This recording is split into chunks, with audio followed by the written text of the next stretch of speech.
World Business Angel Investors Week is a great platform where all stakeholders come together to assess their fast-paced journey, to analyze why and how we should leverage angel investment as a must-have financial tool for boosting economies. We are going to reiterate how entrepreneurial ecosystems can create more jobs, more wealth, and more social justice in cooperation with key players of early stage equity markets. During the World Business Angel Investors Week, we are going to create a unique opportunity to showcase fresh and innovative ideas that inspire current and future leaders of the world to take risks on new ideas, collaborate across sectors, and transform world economies through the scaling of entrepreneurship, angel investment, financial inclusion, and innovation. This week-long event is an open platform for connecting, learning, sharing, and exchanging know-how that promotes entrepreneurship and angel investment ecosystems. This is a great platform from which to campaign for solutions to critical issues of early stage equity and capital markets and other worldwide concerns at the United Nations, the European Union, and G20 countries level. As an affiliated partner of the G20 Global Partnership for Financial Inclusion, GPFI, the World Business Angel Investors Investment Forum is proud of organizing all events of the week globally. We are going to have 156 keynote speakers, 138 roundtables, with 325 speakers from 128 countries until next Sunday. 72 countries are celebrating this week until next Sunday. And I'm sure all participants from Europe, Asia, Africa, North America, Latin America and the Caribbean, and MENA region will find a rewarding experience by joining and following the events until the end of this week. I want to thank so much to all country chairs and continental chairs for their efforts to make all these happen. I want to highlight an important detail of this week.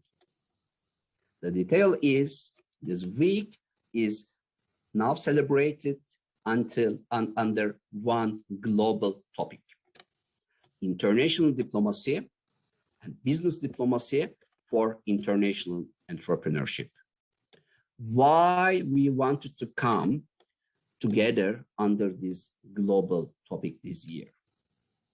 Mr. COVID alerted all entrepreneurial ecosystem about the importance of business diplomacy for startups, scale-ups, and entrepreneurs and SMEs.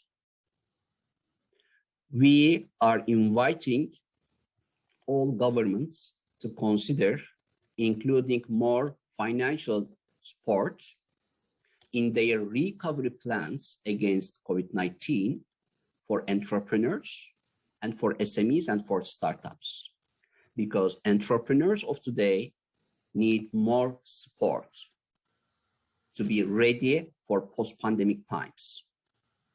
Why? Because they are suffering. They are suffering financially. And governments should start immediately considering the importance of financial support for startups, because they are creating new jobs, they are creating new wealth, and they are contributing to social justice. So the WBAF board decided to invite all stakeholders under this global theme and invite all policymakers to take this important issue into consideration. Without financial support, entrepreneurs will not be able to transform their businesses digitally. Business transformation and digital transformation are two key words for entrepreneurs of today. If they cannot succeed, if they cannot achieve transforming their businesses digitally, they are going to suffer more in the future, which means governments will suffer too, because these entrepreneurs will not be able to create more jobs in post-pandemic times. We are going to host 80,000 participants this year from almost all continents. And it is a great pleasure for me to see all global stakeholders of the WBIF came together to really support entrepreneurs and startups. All events this year and always will be free for everybody who want to join our global efforts in this week. I am sure you are going to find a rewarding experience by joining this week's events. And special thanks are going to all country chairs and continental chairs who made all these things happen. Thank you very much and enjoy.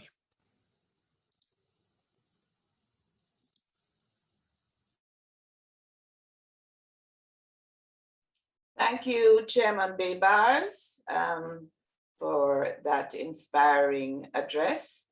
And now I would like to introduce our keynote speaker. I'm just making sure that he is on. I don't see him yet. So why don't we go to Teres Turner-Jones, whom I believe is on. Hi, Sandra, I'm here. Oh, Nigel, you're there. Okay, sorry, Minister. I couldn't see you here, but thank you so much for joining. Let me just get my screen back. All right, wonderful. Hi, I'm going to turn, is everything working? Yes, everything is working now. Thank you so much for your patience. So I want to introduce our first keynote speaker, Dr. the Honorable Nigel Clark. Minister is my good friend, and he's also Minister of Finance and the Public Service in Jamaica and a member of Parliament. He's been a company director, a business executive, serving as chairman or director of over 20 Jamaican public and private sector enterprises. And I know that support for small businesses is one of Dr. Clark's priorities. So thank you so much for joining us this morning, and we're pleased to hear you speak. Thank you for having me, Sandra, and congratulations to you on your assumption of the Caribbean chair for the World Business Angels Investors Week. Very happy to have the opportunity to address you this morning. Now, I address you in the context of the COVID pandemic, and it's impossible for a Minister of Finance and the Public Service not to reference that, even when speaking in the context of early stage investment and angel investing. COVID crisis hit Jamaica like other countries around the world, and we suffered an 11% decline in output. The Latin America and the Caribbean was the region that was worst hit by COVID, particularly because of the decimating impact it had on services and in particular tourism. Having said that, 11% is not the biggest decline, but in the region, but it certainly has been severe. We lost more jobs in 4 months than we lost in the 4 years over the global financial crisis. The good news is that since that time, Jamaica has been showing signs of a strong economic recovery. Output in the first quarter of this fiscal year is up by 14%, and for the full fiscal year, we're expecting output to grow by between 7 and 9%. And in addition, the jobs that we lost 150,000 jobs, or about 10% of the workforce. The latest jobs numbers shows that just under 100,000 of those jobs have been reclaimed. Now, the startups and venture capital activity is going to be important to ensure that Jamaica recovers stronger and than we were before, and not merely to a recovery to the pace of growth that we had become accustomed to. Now, the government of Jamaica is keenly interested in promoting an environment that is hospitable to early stage investments and to company formation and growth. For that reason, we have very consciously over the past few years enacted a series of measures that I'll just sort of emphasize here that are geared towards promoting this kind of activity. The measures have mostly relied on a fiscal strategy, and the measures are built on a foundation that had existed long ago, where for venture capital firms, there are certain fiscal benefits of setting up a firm that is devoted to venture capital investment, provided that there are certain criteria that are abided by. But in addition to the foundation that we would have inherited over a long period of time, the government of Jamaica moved to abolish certain taxes that were an inhibitor to company formation in Jamaica, abolish the minimum business tax. We also abolished the other taxes that were inhibitors, the asset tax in particular for non-financial businesses.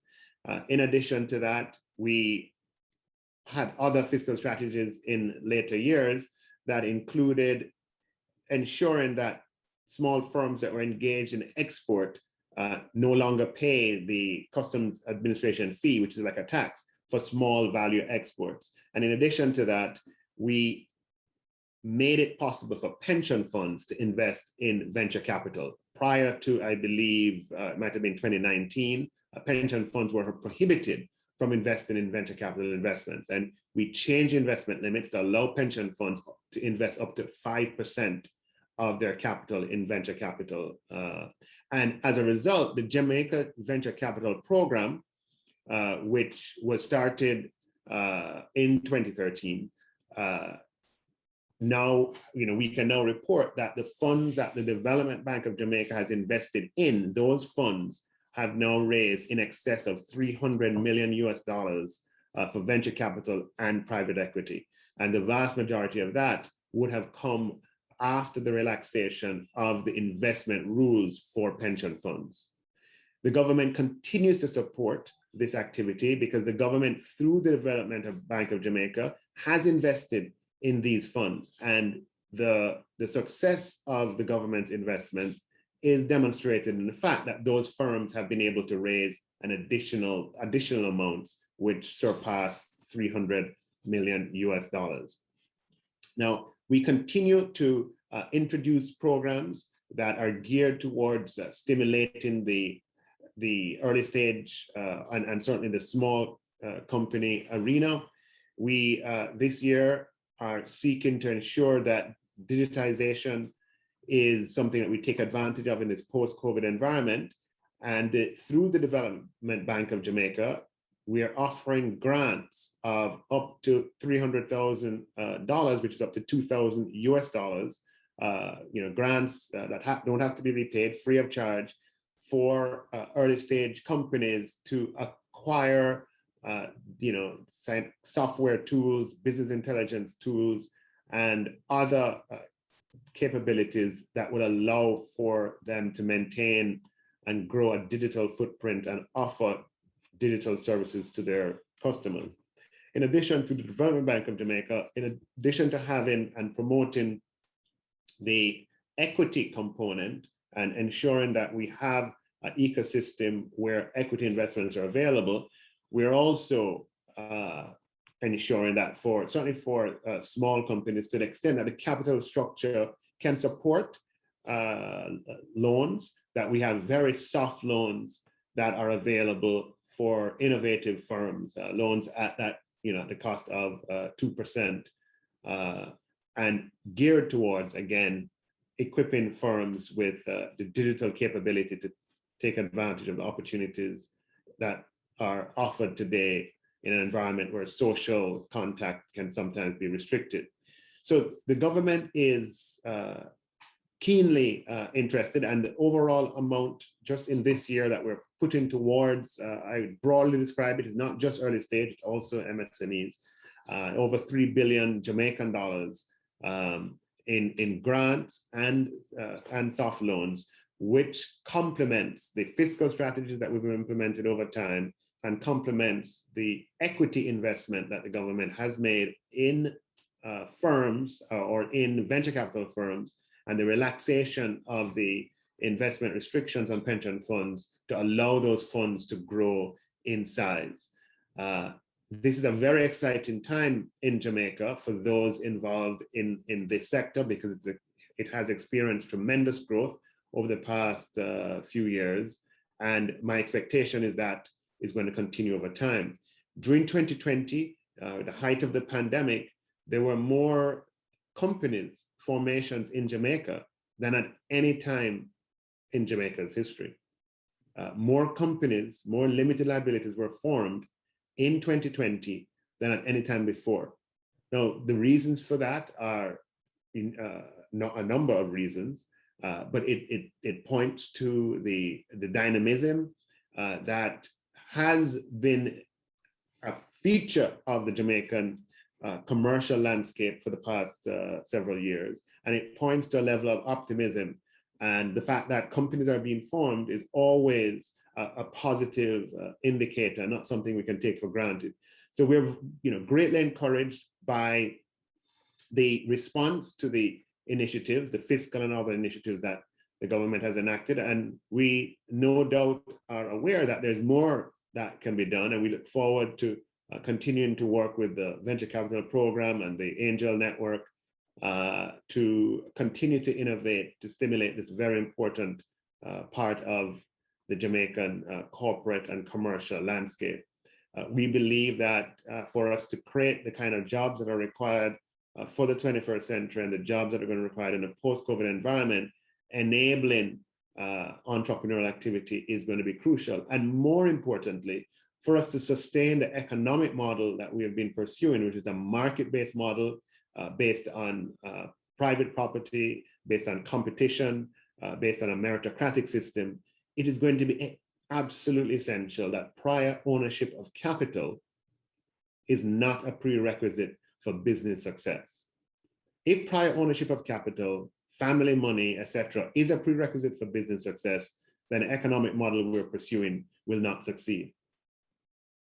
It will fail on its own internal contradictions, and it will be kicked over by those who want to experience the kind of success that others have.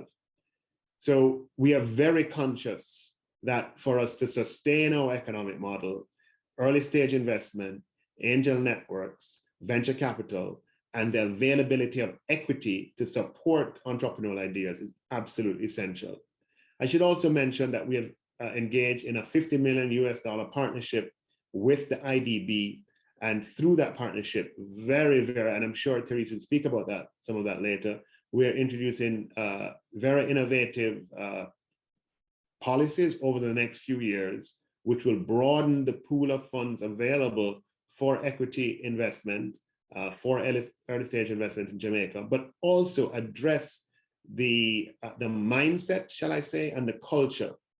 Unfortunately, a culture still pervades that business failure is associated with moral failure, that there is somehow an equivalence between an inability or a bad business experience and some moral or personal failing. And this is most unfortunate.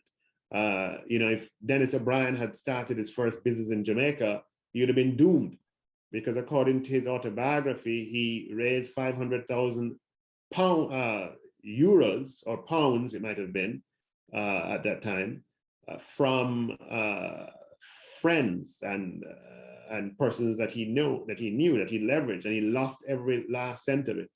And his story is not uncommon. There are several others who have achieved incredible international success, whose first ventures absolutely failed. But they existed, fortunate for them, in an environment or a culture where a business success is a teaching moment. It's something to learn. And once you learn the lessons from it, you're able to go again. So we're very excited about the partnership with the IDB that in the future is going to introduce these, what we call failure evenings, where we'll invite experienced entrepreneurs who have succeeded and who are seen as a success to the world, but who themselves have a litany of business failures that some people know about, and in many cases, no one knows about. And they'll share, if we can, they'll share those business failures so that we can attack this negative culture around commercial life and around entrepreneurial activity. That entrepreneurial activity, if it doesn't lead to success, then there's something wrong with you. We need more people to go out and to take a chance, to take a risk. We need more people, and that means more people are going to fail. Okay, but if we have a system that sees failure as bad, then it only hurts us, because it's through going out and taking a risk, it's through innovation that the society moves forward. And so while we're focused on fiscal measures, which are critical, while we're focused on policy measures that allow institutional investors to commit capital to these activities, and while we're focused on having the government put its own money up, all of those won't be successful until we can change the culture that exists. And we're looking forward to working with the IDB along these the spectrum of activities, and in particular the culture aspect, in order for Jamaica's early stage and angel network and venture capital environment to grow and to prosper. Thank you very much.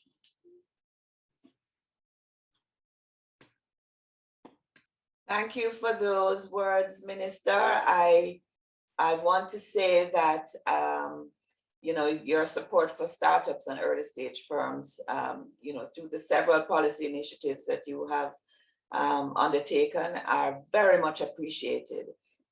And I know, the matter of, the burden of taxes, it was a great relief when you abolished those taxes, and, widening the investment limits to provide more venture capital funding and grants is really going to make a significant impact on the growth and sustainability of our startups and early stage firms.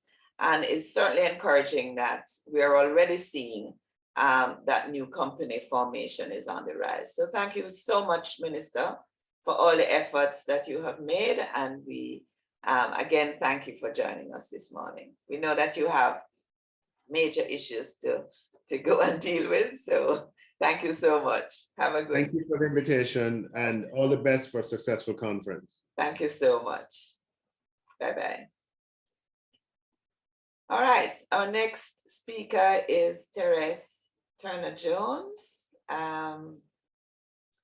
And so we want to welcome you, Teres, to speak to us this morning. Teres was born in the Bahamas, and she is the general manager of the Caribbean Country Group of the Inter-American Development Bank, which oversees the bank's operations in Barbados, Guyana, Jamaica, Suriname, the Bahamas, and Trinidad and Tobago. She has more than 20 years of experience in the areas of macroeconomics and economic development, with an emphasis on the Caribbean. She's an alumna of the University of Toronto and holds a master's degree in economics from the University of East Anglia in the United Kingdom. Teres, we want to thank you so much for joining us this morning, and we invite you to give your keynote address. Thank you so much, Sandra. It's always great to be following on the heels of Nigel Clark, because he sets the stage very well. So first of all, congratulations again for launching this Angel Investment Week. And Sandra, I know you'll do an absolute fantastic job chairing this. This is really important, as the minister mentioned, given where we're at, not just in the pandemic, but globally with the recovery. Many references have already been made to this pandemic, but if this were Hurricane Dorian, as in the Bahamas a few years ago, we know what the effects are of a hurricane because they're obvious. We see the debris, we see down buildings, we see electrical lines on the ground, and we know how to start that recovery. In this pandemic, there's been so much debris that's intangible that it makes the task of recovery even more complicated for policymakers like Minister Clark. So I want to talk a little bit about how Caribbean firms, where they are, because we've done some work on where they are since the pandemic, share some of that, and then talk again about what we're doing, the IDB, to help. Minister Clark mentioned the program we have with Jamaica, which is an absolute, we hope is going to be a model program because it really is giving all the support to the ecosystem for small entrepreneurs, and also to address this matter he raised quite appropriately, the one of mindset, because I think that's so important. Failure does not define any individual or any entrepreneur, but it's basically it's a life lesson, and people pick themselves up and they move on. So 90% of Caribbean firms said that the pandemic had a negative impact on their businesses, and 89% of firms reported lower sales, 85% reported lower capital utilization, and 34% reported a reduction in labor. Those are big numbers. And if you pick up on that number that the minister mentioned in terms of unemployment losses in Jamaica, thank God we're now recovering and some of those jobs are coming back. But across this region, we've seen a lot of job loss and a lot of small businesses underwater. So now the task really is, how do we recover, as Minister Clark said, to the worst economic crisis since the huge global fallout in 2008? And what is it going to take for this region to get back on its feet? And sadly, we have data to show, especially for the tourism-dependent economies, in which Jamaica is one. Jamaica, Bahamas, Barbados, all of the Eastern Caribbean countries that rely so heavily on tourism, that it could be 2024 before economic output reaches the 2019 level. So let's hope that is the extreme of the estimates, and that we will see things moving faster, particularly as our neighbors to the north, particularly the United States, the economic outlook and global outlook is moving up and down in terms of numbers, but I think we're seeing more positive signs than negative signs. But of course, we know it's not the end of the pandemic story, and we still have to create our own pathway out of this. And so in this regard, I think the focus on what next is important. And this group of investors we're talking about and entrepreneurs in the Caribbean region, I think is important for focus. We have a Vision 2025 for the IDB group, which includes a strategy to increase regional integration, support for small and medium enterprises, promoting the digital economy. And I've been talking about that for a long time in Jamaica and this region. And of course, the prioritization of gender and climate change responses. I also want to say that with the climate change agenda, and as we are just a week away from COP26 in Glasgow, I would be remiss not to mention something on this. Again, we have an opportunity to pivot towards not just how will our businesses adjust to climate change, but what are the solutions our tech firms can come up with to help solve this problem that we see every day because we're now living it. So I know climate change is a massive challenge, but at the same time, the way we look at every single problem in the world, any challenge also has an opportunity. And I think here, this is where we have to challenge our small businesses. You need to be thinking about what are some of those solutions you can incorporate in either the way you're doing business now. You need to adjust the way you're doing business to take this into account. It's very, very important. And for that reason, the Caribbean sub-strategy focuses on what we call build forward. And build forward, we think, focuses the minds of policymakers on two aspects of development. One is looking at our human capital potential. So anything to do with people. Do we have the right educational system in place to get the kind of worker we need to bring about the mindset change that Minister Clark just mentioned? or to do the kinds of transformation we need, just in thinking about, what's going to move productivity across this region, so that we're not just moving along the curve, we're shifting the curve upwards. And so I think that's the way to think about our human potential. And on the other side of the coin is the whole aspect of infrastructure. So, without good roads, without good ports, without the right kinds of policies around trade, without a good business environment, all of that I put in infrastructure, without digital connectivity, proper bandwidth all over the region, we can't move up on the curve. We're just going to be moving along the curve. So I think that's what we want to see. So our focus is on how do we do these two things? How do we build the human potential, at the same time provide the infrastructure so that everything can work properly? There, I think, is where we start to see opportunities come together. And we need to think of these opportunities not in silos. So it's not just fixing education, it's not just fixing health, it's not just fixing roads, but how do all of these things come together? And in that, we stop thinking about it's only the government's job or it's only the private sector's job, but basically we start thinking about how do we get the public and the private sector, and by the way, civil society and everybody else in it, to come up with the best solutions we possibly can. And that's the whole essence of Build Forward.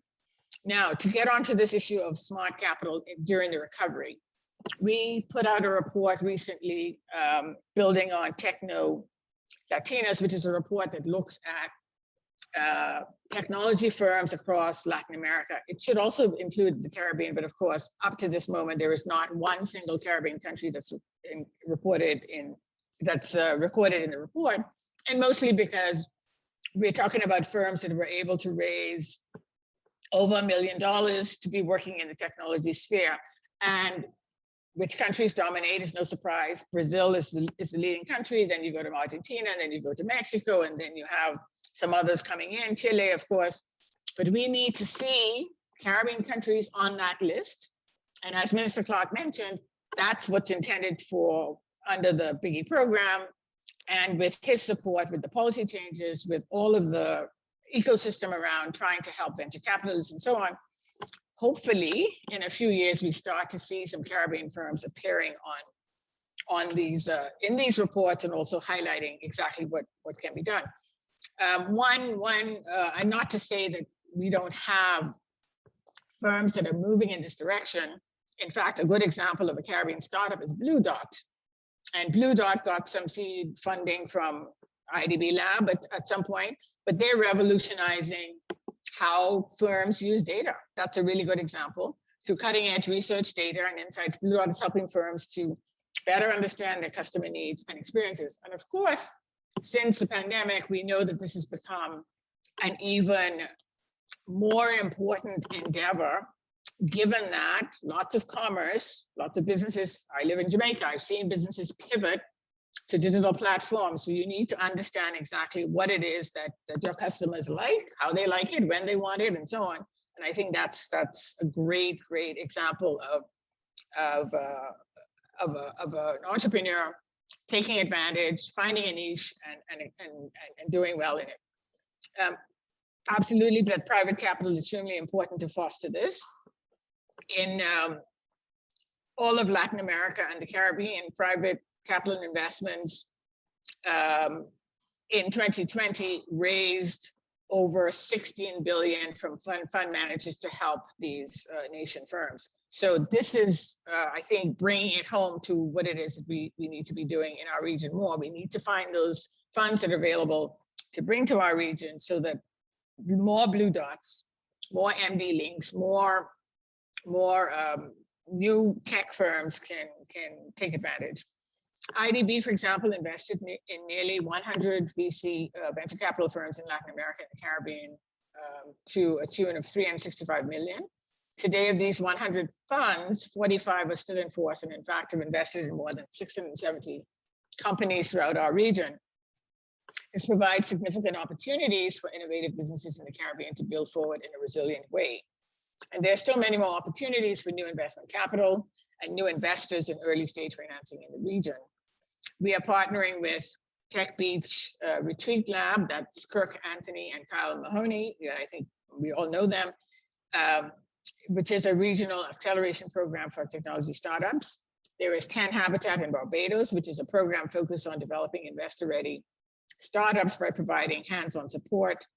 There is Shaping the Future of Innovation project in Trinidad, which is providing grant funding to innovative firms and placements for qualified graduates. And in Guyana, Nexus Hub is helping tech industry to contribute to job creation and economic growth in that country. All of these programs are producing world-class startups and are tackling some of the most pressing problems in our region, and all are seeking support. The Caribbean requires continued support in needs of seed financing, your business, angel investments, venture capital, and hybrid funds. So when we start to think about what the pandemic has brought up also, supply chain, everybody has heard about supply chain issues and the disruption in global supply chains. So these disruptions have created opportunities to rethink value chains and incorporate innovation and technology. Coupled with public policy to aid the ease of doing business, technology can play a major role in creating resilience by, for example, embedding technological solutions in logistics, mobility, lines of production, and this is very important, reskilling and upskilling the labor force to create a pipeline of digitally proficient workers for the future. As more people learn digital skills, they will in many cases become entrepreneurs or seek contractual arrangements for their skills on digital services platforms like freelancing. With more people opting for gig or independent work, thereon will be fewer people in formal contractual relationships between employer and employee. And this is something that I think we have to come to terms with. The workplace has changed dramatically. Sandra, at the IDB, most of the country offices are still physically closed. At HQ in Washington, D.C., where I'm going to be next week, only about 10% of people are showing up to work, even though the office is now ready to accommodate more people. People are now opting for this hybrid mode of working, and that's something for us to adjust to. I think even in Jamaica, we know that some private sector entities, especially some banks, said, look, we're never going to take back 100% of the workforce. So again, here's another opportunity. Let me just close by saying that in 2017, I want to go back to the MD Link example, not just because it's the only place I go for my COVID test in Jamaica, because I love it to drive in. Everything is contactless. I can use my credit card. Everything is done online. But in 2017, MD Link launched to offer Jamaicans online medical services. And it started very small, again, with IDB support. Fast forward to 2020, and just weeks after COVID-19, which forced us to be living in this socially distant way, they have now experienced an 85% uptick in users of online medical services. That's really a very good story. And of course, we see the numbers grow, and I see the numbers grow because every time I go for the test, I have to wait longer in the line. So I think it's working very well. There are startups throughout the region that aim to provide important services to make us more resilient. Access to capital enables these firms to seize the moment of opportunity similar to MD Link.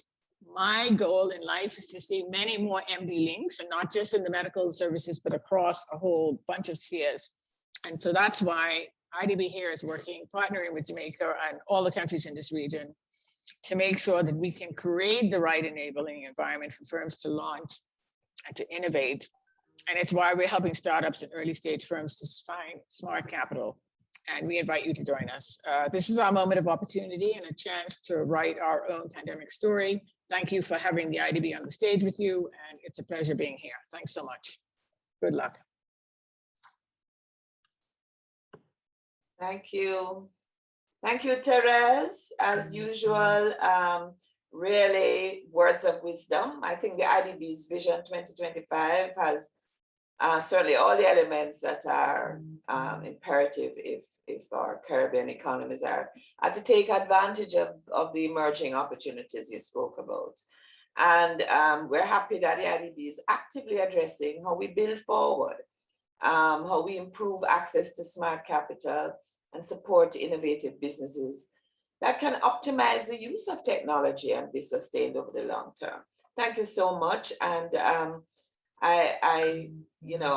happy that the IDB was early supporter of those two firms you spoke about. I have followed their work, and I think these are great examples for future startups to follow.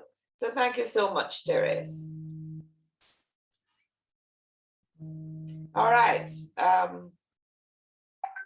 So this is, it's a lesson in managing multiple roles here. All right.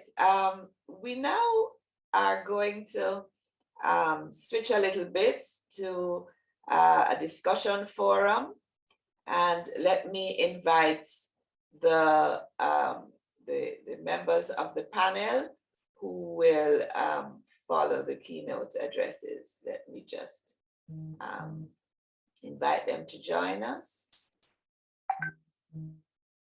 So if they can come, see, we have Joe Matalon. Mark Prasad is going to be moderating this session. Pablo Garcia from the Dominican Republic. Richard Lewis from Trinidad and Tobago. Joseph Matalon. Is everybody on? All right. Melanie. Melanie, can you join us, please? All right. So I am going to introduce to you our moderator for this roundtable discussion. Mark is the group manager responsible for strategy and business development for the ECH group of companies, the lead architect for organizational transformation and for repositioning the group for medium and long-term expansion. Mark has more than 24 years experience in senior managerial roles at such global leaders as eBay, BP, Ernst & Young, and IBM. He describes himself as an unsuccessful serial entrepreneur, but he nevertheless remains wholeheartedly dedicated to the SME sector, and he volunteers through the Trinidad and Tobago Chamber of Industry and Commerce, where he sits on the board of directors as well as on the Chamber's NOVA committee. It's very good to have you moderate this session, Mark. So let me hand over to you. Thank you, Sandy. Thank you so much. Yes. Thank you so much. Hello, everyone, and welcome to the Caribbean region's first roundtable of the day. I really do hope that you enjoyed our two esteemed keynote speakers this morning. In our session, we will continue to build momentum around the theme of resiliency, and we'll be focusing our discussion on the ways in which angel investors can help create the thriving and mutually reinforcing ecosystem for the entrepreneurs, specifically startups and early stage firms. As Sandy said, my name is Mark Prasad, and I'm thoroughly honored to be asked to be a facilitator today as we chat with four of our most prolific, knowledgeable, and influential angel investors / actors in the region. To date, the capital markets of the Caribbean have been slow to develop the access routes for very early stage capital. The balance of many of the critical and interdependent ingredients, if you call them that, deal flow, risk appetite, valuation approach, scalability, education, exit opportunities. These have been missing. That's changing, but originally they were missing. And so in many ways, the folks you're going to speak to today have and continue to build a foundation of the angel investing space in the Caribbean. So we're very, very lucky to have them. So let's without further ado, let's meet these amazing risk takers, these mavericks, these pioneers. Firstly, it gives me immense pleasure to introduce Joseph M. Matalon, CD. CD is the Order of Distinction in the rank of Commander in Jamaica. So it's really Commander Joseph. Joe is the founding chairman of First Angels Jamaica, the country's first angel investor network, and more recently Rev Up Caribbean, which is the Caribbean's first virtual business incubator. You'll hear a little more about this a little later on. He's chairman of IC Group Holdings, which has interest in several sectors. Joe chairs the board of two publicly listed companies, RJR Gleaner Communications Group and 1834 Investments. He served as president of the private sector organization of Jamaica. He's chaired the Development Bank of Jamaica and the Office of Utilities Regulations. A heartfelt welcome to Joe. Thank you, Mark. Next, we have the indomitable Pablo Ignacio Garcia of the Dominican Republic. Following his passion for economic development in the LAC region, Pablo has dedicated more than 12 years to working, continuously improving the LATAM Caribbean startup ecosystem, a lot of it at the grassroots level. He currently serves as Executive Director of Enlaces Angel Investors Network and is a board member of Boost Acceleration Camp. Through Enlaces, he works with around 40 angel investors and 3 investment funds and has contributed channeling more than $1 million US to over 11 startups, including names you might be familiar with: Arcus, Slidebean, Bozy, Rebus, and of course TagShelf. So welcome to Pablo as well. Thank you very much. Thirdly, from my home country of Trinidad and Tobago, I'm very happy, of course, because he's a Trini, very happy to introduce you to our third angel, Richard Lewis. Richard is currently Executive Chairman at Label House Group and Prestige Business Publications. Label House Group is a household name in TNT and is a leading supplier of packaging solutions in about 25 Caribbean and South American countries. Richard is also past president of Trinidad and Tobago's Manufacturers Association, it's quite a strong association here in TNT, and a past chairman of 2 cabinet-appointed committees, Printing and Logistics Industries Council and the Council for Competitive Innovation. Over the last 20 years, he successfully supported several local as well as international companies in defining and implementing the business strategies in the Caribbean, particularly in Trinidad and Tobago, Guyana, and Jamaica. He continues to serve on a number of private sector boards and is a founder of the Renaissance Angels Network in TNT. Welcome to Richard as well. Our final angel is Melanie Sobrati of Jamaica. So we started with Jamaica, ending with Jamaica, 2 lovely bookends. Melanie is a deputy chairperson of Musson Jamaica Limited and is a chairperson and CEO of Stanley Motor Limited and Felton Property Management. Additionally, she is executive chairperson of the Musson Foundation and the Seaport Foundation and serves as director of a number of companies in the Musson and Facey groups. A keen angel investor herself, she's director of First Angels Jamaica Limited and a director of one of the First Angels portfolio companies called Book Fusion Limited. Melanie is the first VP of the Jamaica Chamber of Commerce. She's a graduate of the London School of Economics, and most importantly, she's a mother of 3 teenage girls. So that's probably her absolute full-time job. Welcome, Melanie. Thank you so much for being with us, everyone.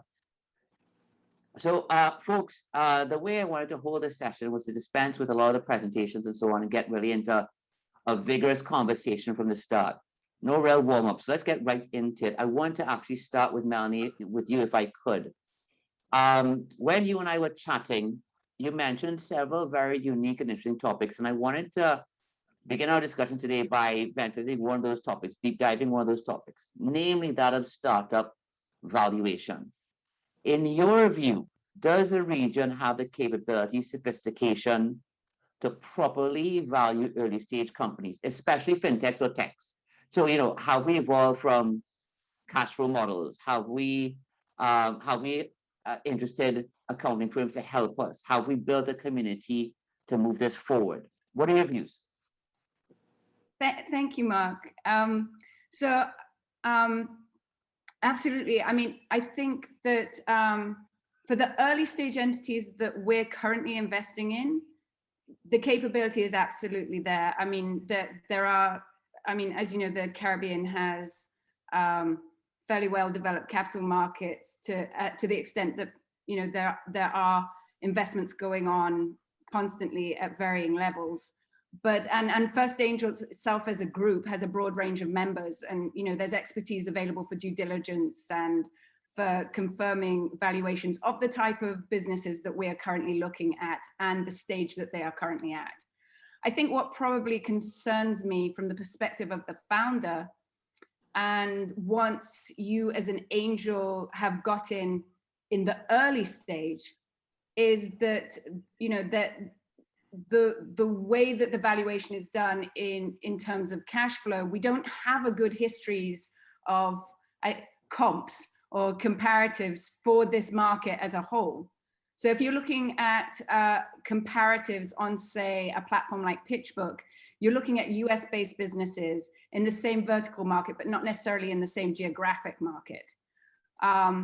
And you know, we might look at cash flow valuation, but as we know, a lot of tech companies, and you're talking about fintech, early on derive some of their valuations from KPIs such as subscriber numbers, click-throughs, hits. For fintech numbers, it might be transaction numbers that help give them a valuation. In the Caribbean, I feel we're kind of used to like hard assets, to get if it's this constant complaint generally if you're going to the bank to get a loan, you need a house to get anything. It's hard to use anything else. So this is every piece of this type of credit is in our investment DNA.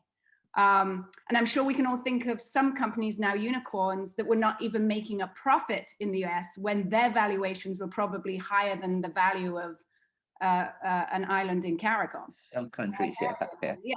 So, and I also think that something that would be great to develop in this area would be for accounting firms and local accounting firms.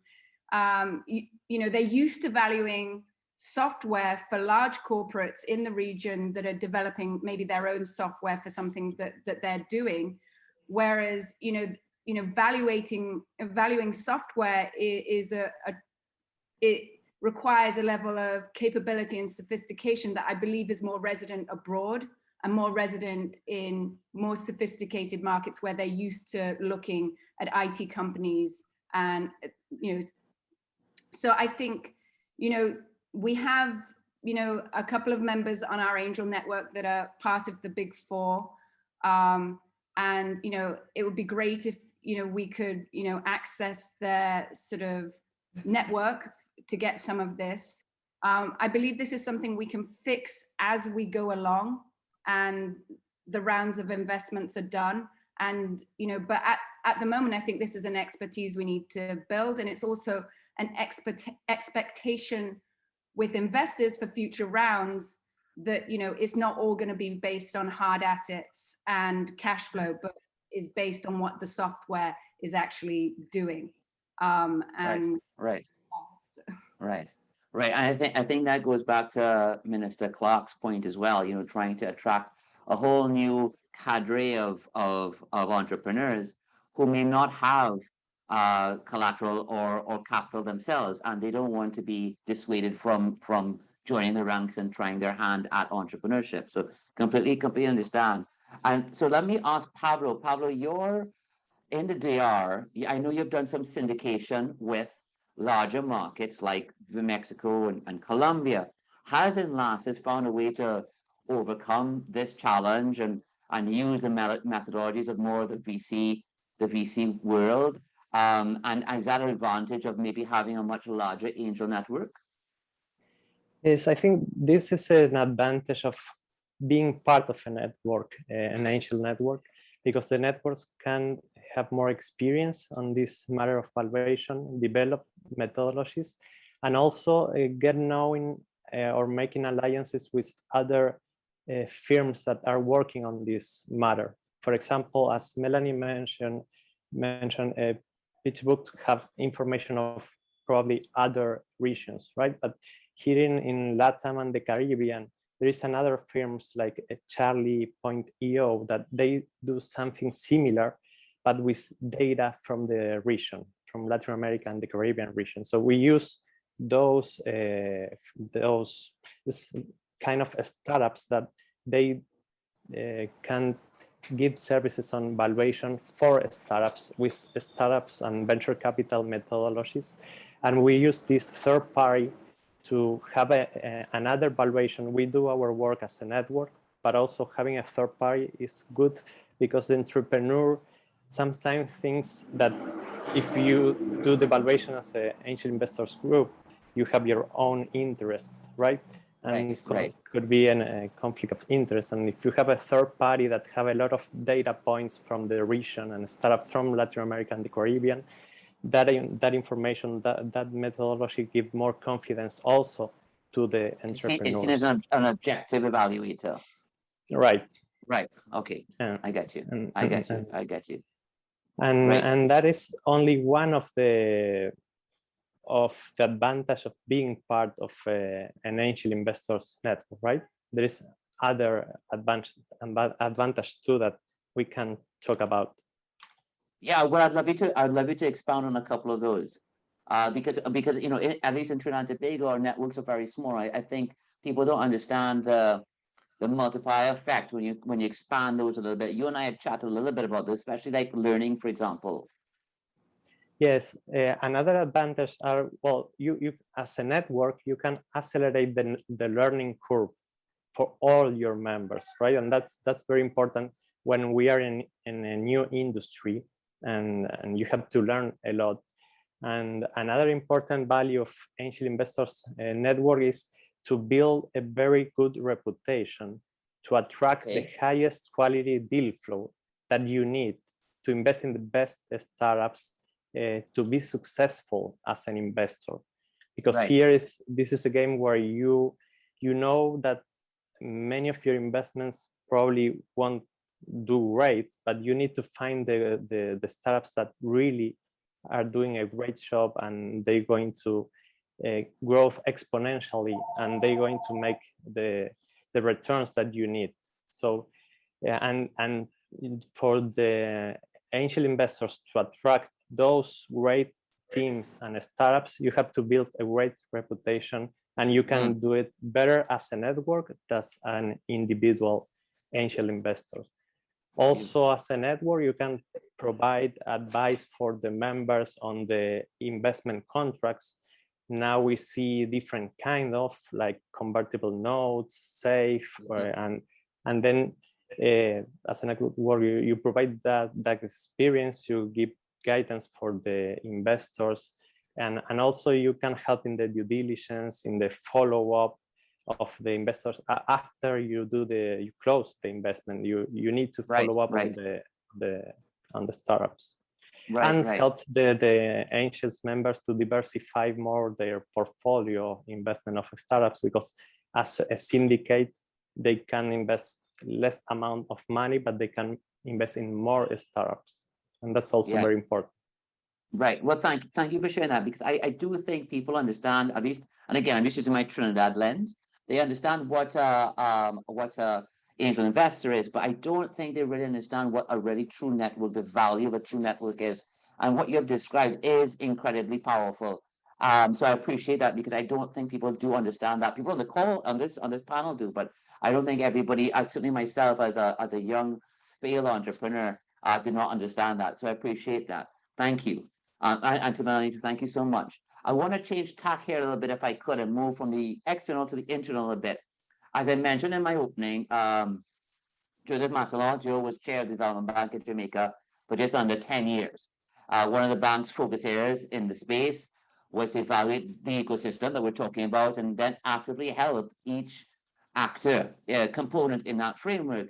So Joe, if I could turn to you for a second here and ask you, as you moved along your journey, and even after the Development Bank, one continued problem you've identified with me in chatting is the entrepreneurial mindset. And what I mean by that is that you've had some deals that on the surface, high quality, you've got a solid business model, solid planning, solid accounting, but the founders didn't have the basic business tools to move it forward. And some of that is actually their ability to accept advice. And Melanie and Sandra and I've talked about this: accept advice, understand what dilution of equity means, report to a board of directors, those sort of things as well. It's emotional skills as well.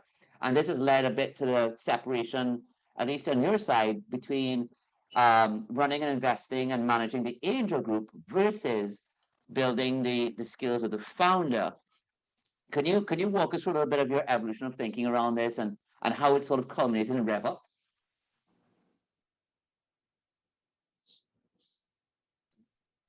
Oh, you're still on mute, sir. Perennial problem. My apologies. Thank you very much for having me today, Mark. Pleasure. At the outset, I think FAJ was geared towards and around those processes that typically lead up to a pitch. So the applications, the screening of those applications, advising the founders on the form and content required. And then, of course, if there was sufficient interest among the angels, due diligence, deal structuring, legals, closing. It soon became apparent, though, that many of our founders lacked some of the basic business management tools that are required to establish and scale a business. So we found ourselves engaging in more in-depth investment readiness training. However, even then, we found that the content of that training was insufficient and required greater depth and breadth to an extent that was simply not going to be affordable to the network. Over time, we have considered, perhaps for the last 5 years, establishing an incubator that could do a much more in-depth job. But the resources required to do so, staffing, physical location, and the like, were again, not affordable without substantially increasing membership fees and also increasing, therefore, the risk of member attrition.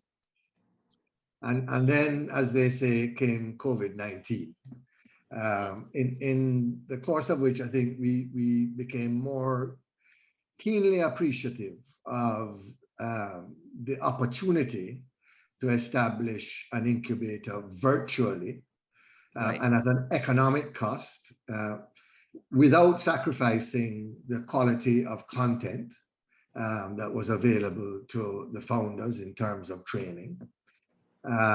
Sandra has been able to secure the necessary support for the venture from the DBJ and the IDB, as well as a number of partners from the financial sector and the private sector more broadly. The financial sector in particular, because the banks, for example, and one of our partners, NCB, experience the same issues as we do as investors in their SME lending portfolios. Right. And this was an opportunity also for them to provide a level of training, subsidized training, to some of their customers who they saw the potential to really scale their businesses.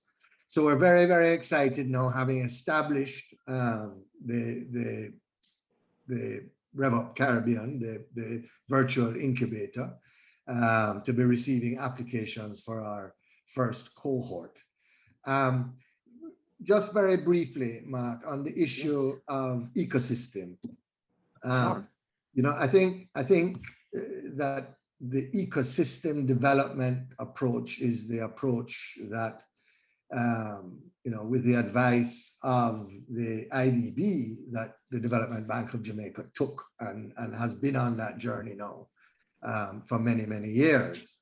The fact is that ecosystem development is not a terribly sexy undertaking.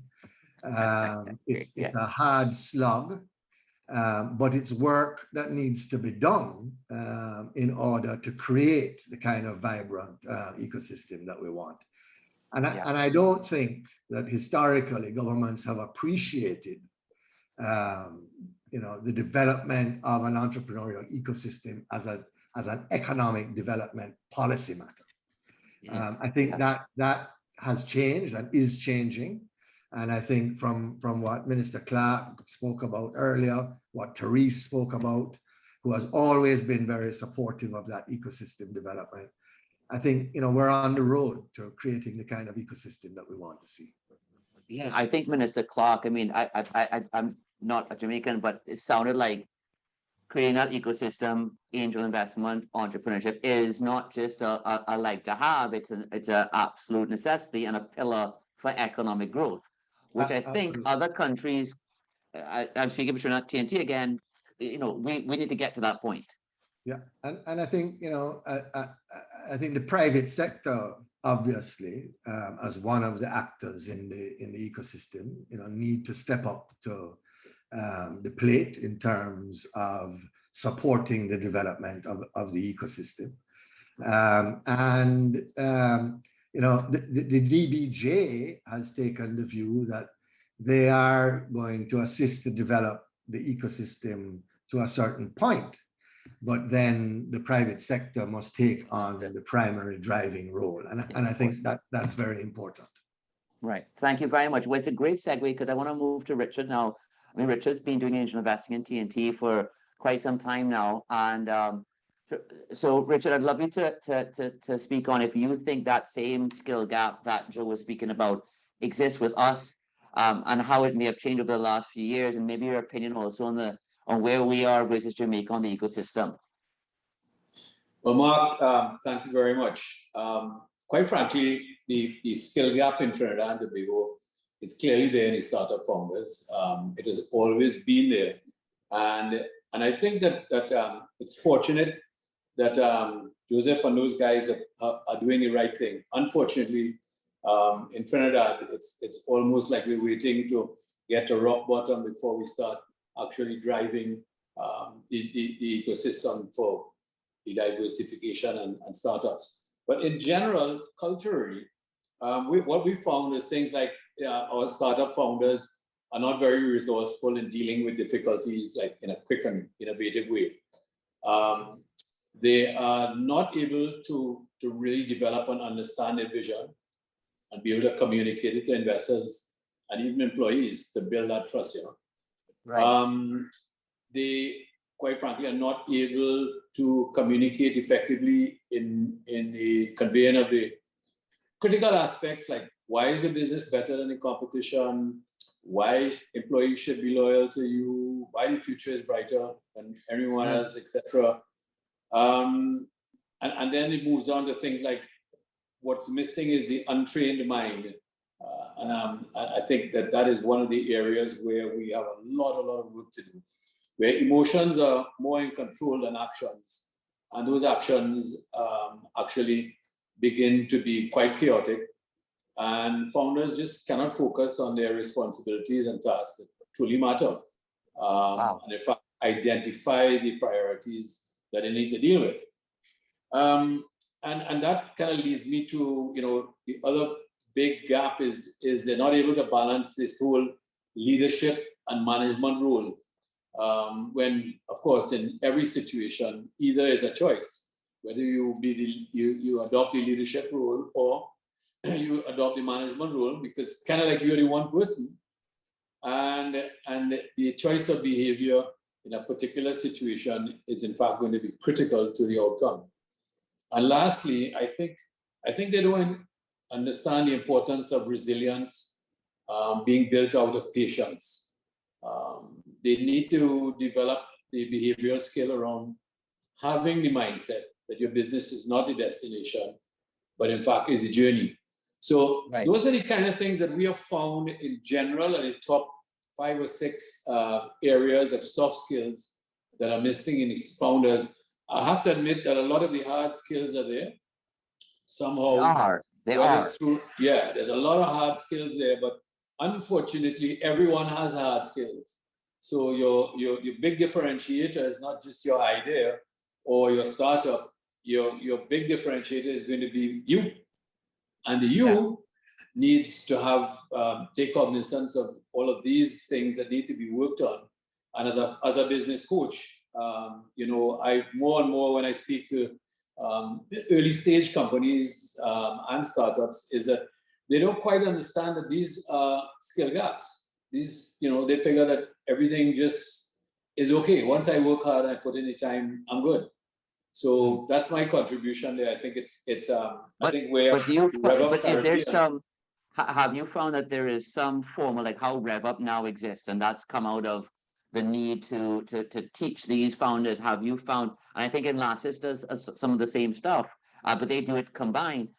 Has Trinidad come up with a response? Has the Angel Investing Network come up with a response to close that gap? No, basically we have not. But again, like I tell you, circumstances are going to dictate a lot of the direction that the Trinidad startups and young businessmen are going to take. Unfortunately, it is taking a long time, but we know the cultural issues behind it. And it's beginning now. People are beginning now. I'm seeing the entrepreneurial network growing substantially. I'm on a bunch of the chats with them. But the ecosystem, as mentioned earlier on, this is all part of it. the ecosystem, I, like Joe, feel that the private sector has got to take responsibility to be the driving force. So I'm actually starting to look through the TTMA to see whether we can actually at least deal with the startups in our own ecosystem. Manufacturing. Start in that area, maybe it'll work, but we need to move. We're just sitting around watching what's going on right now. Right. Well, I want to stay with you, Richard. So if I could then expound on that, put even more stress on that system. So the pandemic has devastated the financial markets for CapEx, even working capital, supply chain, who you're selling to and who you're not selling to anymore, that's all moved. How do you think that the angel investment, how are these challenges being dealt with, and even how are these opportunities, how are they changed? Because some things are opportunities as well. Well, clearly, we all know that startups have emerged as key drivers of economic growth. We know that job creation, and quite frankly, is a major catalyst for what I would consider radical innovation.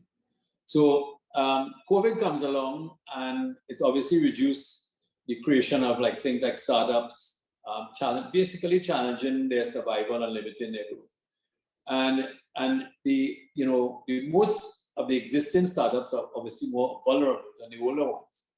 And they were made to stand up to significant challenges brought about by the pandemic. And history will show that, in truth and in fact, in this part of the world, I think we've done a reasonably good job in terms of bit of resilience. But at the same time, with all of those things being driven downwards, there's this sort of a bright star that came along, that all of a sudden it created the work at home. It created the need for services that you couldn't be face to face with. It really, when I look back on it, I realize, and it's still there, but what it's done is create opportunities that have helped both the existing and new startups. And it's, even things like remote personal care. We're talking about, food processing, teleworking, online education. And to me, the biggest of all, as far as I see, two biggest for the future is going to be the demand for remote working tools, which and in Trinidad, I mean, you must know also, but people just don't want to come back to work. They want to work, but they don't.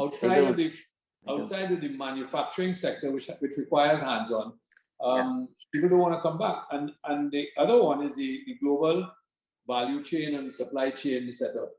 Right now, there's huge opportunities in digitalization of that whole thing, and businesses around not learning and creating businesses for today, but for 5 years down the road. So I think that it's a massive drive that's come out as a result of COVID, that the things that we knew needed help, but all of a sudden we create businesses to actually provide solutions for that. So from an opportunity standpoint, I'm very, very, very positive that we'll have the opportunities. Whether we take them or not is entirely up to us.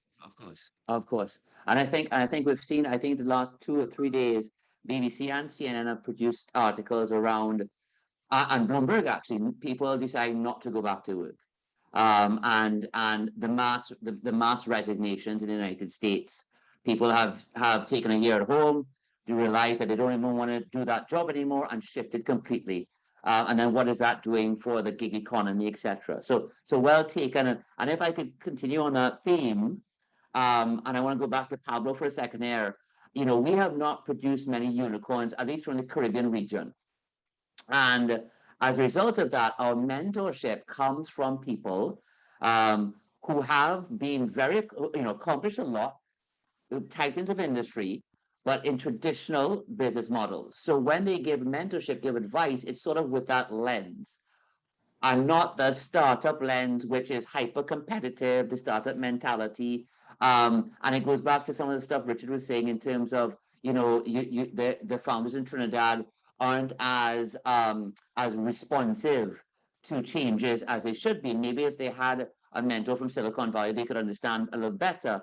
Pablo, do you think the increase of the virtualization because of COVID, the catalyzation of that digital communication, has that helped us as a community access an international cadre of mentors who may have, experience specifically in the firms in which we're investing, the types of firms, I mean? Yes, Mark, I think it's a great opportunity. We have to work more on that. We had one example last year with a Dominican that was working for Facebook, and we contact her, and she could mentor one of the startups in the accelerator we are working on, and was great for them. So I think we have a really good opportunity with this virtualization. We have to do a work of finding those expats that are having experiences in real startups, or they have founded startups probably abroad, and try to contact them, and they could be great mentors, because we have very good mentors in specific areas like legal, financial, that part that is a technical part. We have really good mentors as people with experience in traditional businesses, building traditional businesses, or as directors of traditional business.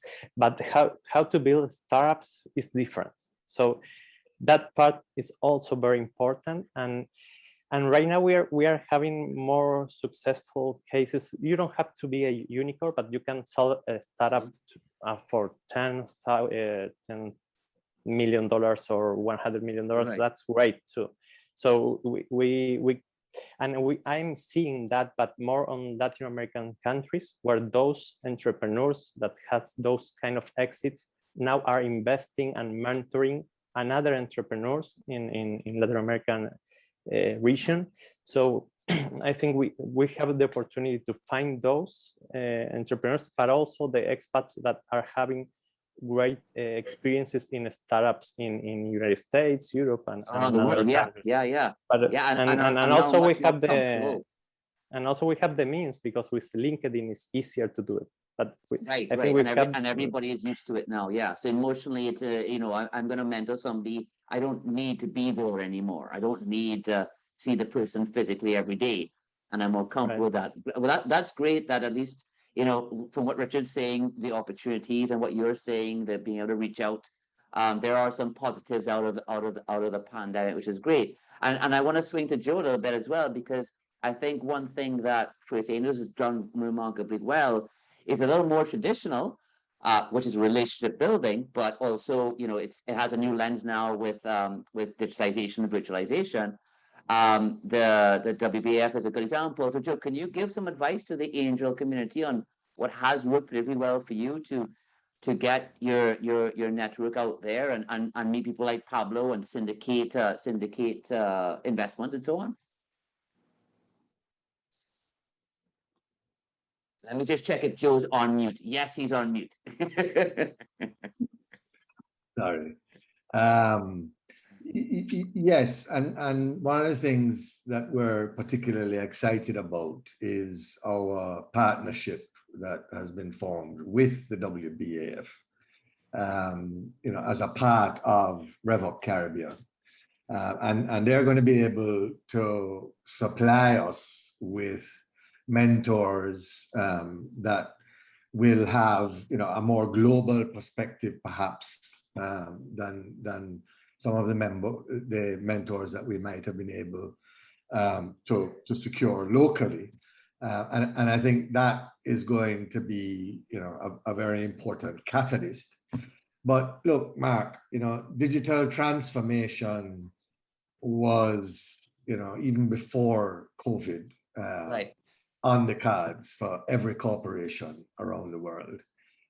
It's not just now on the cards, it's an imperative based on everything that is happening with the virtualization that you refer to and so on.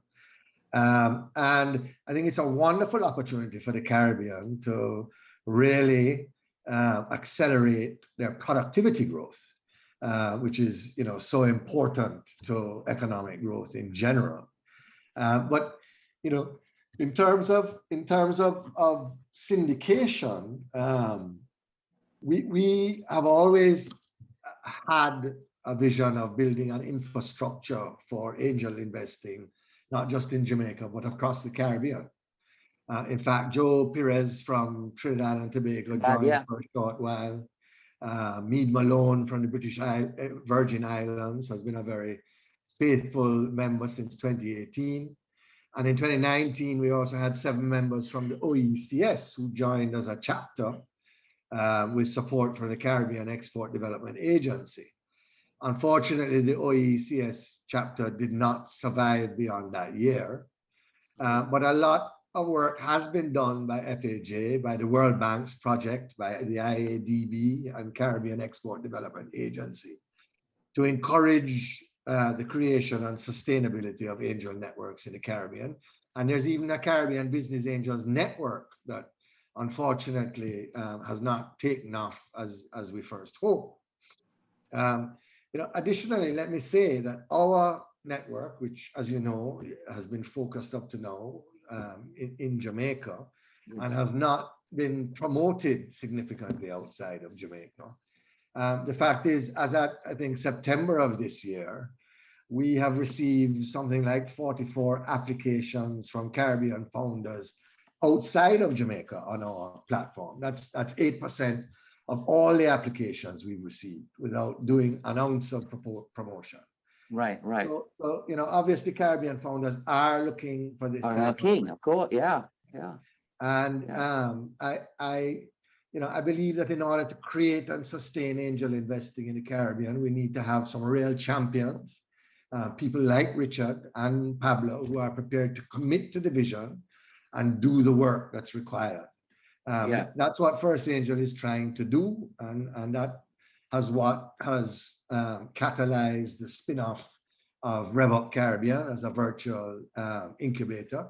And in fact, Richard, we would be very happy to talk to you about providing some of those virtual incubator services to some of your members in Trinidad, some of your founders in Trinidad.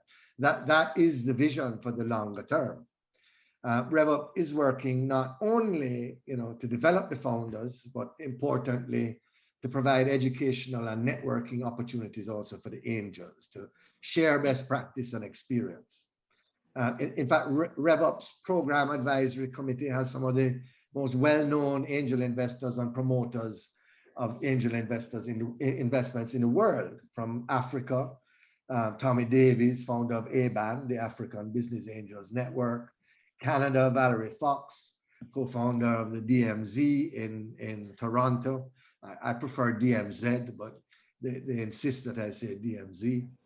Mexico, Israel Pons; from the UAE, Lucy Chow; and from Iran, as far away as Iran, Mariam Najali. So yes, I do think that collaboration and that lobbying is critical. I don't think we've yet found the right formula to really get that moving. So it's a work in process, but it's a very important to do that we all have to really work at.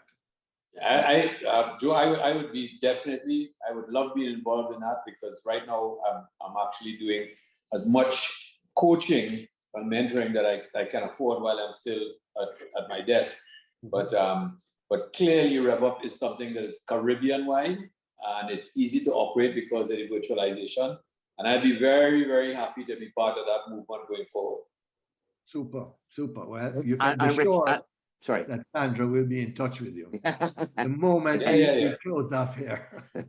and something that Rich has always taught me as well. He's always told me about having to network and building the capacity. And I know when he started his journey, he's flown away when that was still a thing, and attended angel conferences where they built the scale of the angel. For everything from valuations to teaching the entrepreneur, etc. So Richard always pounded that into my head as well, on things that you need to do. So I totally appreciate the discussion there. Absolutely. And Matt, just very quickly, I mean, part of the DBJ's Jamaica Venture Capital Program, which is funded by IDB, has been very much geared towards that kind of training. Right. training of investors, the establishment Yes. of investor panel, Yeah. and really getting the involvement of the private sector in that process. Very, very Yeah. important. And I think it is a journey, because I've seen our investors, so high net worth individuals, have the money, but don't know how to mentor, even if they do have the skill set in terms of experience, don't know even for themselves what an equity investment really looks like, how to value, what a dilution looks like, etc. To Pablo's points, what the different financial instruments could be. So yeah, it's a journey for us as well. I want to pick on Melanie for a bit here. I know she thought I probably was going to leave her alone for a little bit, but there is something that I really want to chat with Melanie about. And it's dear to all our hearts on this call. Melanie, we're Caribbean people. We have a shared identity, right? We have Nicki Minaj, of course, all of us. We have a solidarity, etc. We would love to have for our product's initial welcome, supportive markets in our own backyard, but that doesn't seem to be the case. So I have a couple of questions for you. Why can't we trust each other?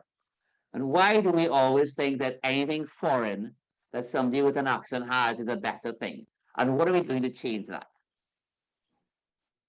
Well, I think why we don't trust each other is a sociological question that might be beyond my scope. But I mean, just in terms of my experience with the investments that I've done, I've definitely seen, attempts being made to sell into, a domestic market or to sell regionally, and actually to find it easier to sell, abroad, because perhaps they don't, trust it. Oh, it's a Jamaican product. It's a Jamaican IT product. Maybe it's no good or something. And I think, I've heard IDB speakers say that trust is the most important factor in building a digital economy, like more important than GDP or educational levels in terms of encouraging digital transactions.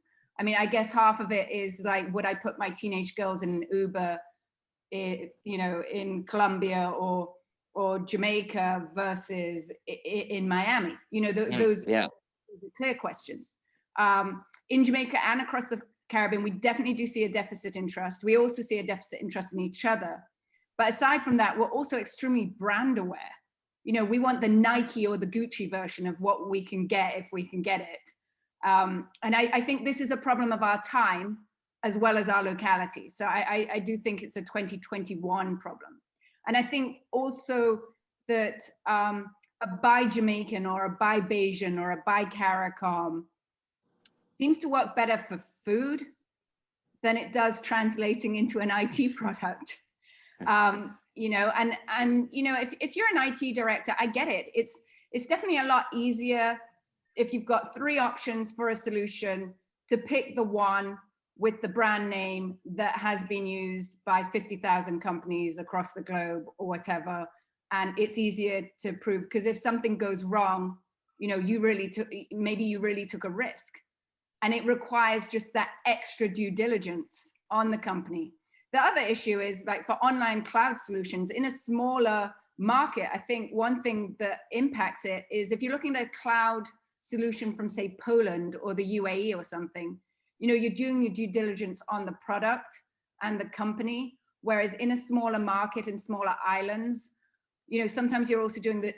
You may actually know the person, or you are actually calling around, hey, do you know this person or whatever? So sometimes the fact that you can put a personality and a face to the business may not help. Sometimes I think in the digital space, being anonymous, I know I subscribe to platforms where I'm giving my trust to companies that I don't know the founders for sure.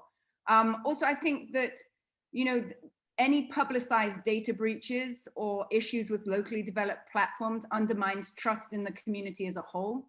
So I think there's a responsibility amongst developers in the Caribbean and in the region as well, not just to themselves, but to each other, to maintain very high standards in order to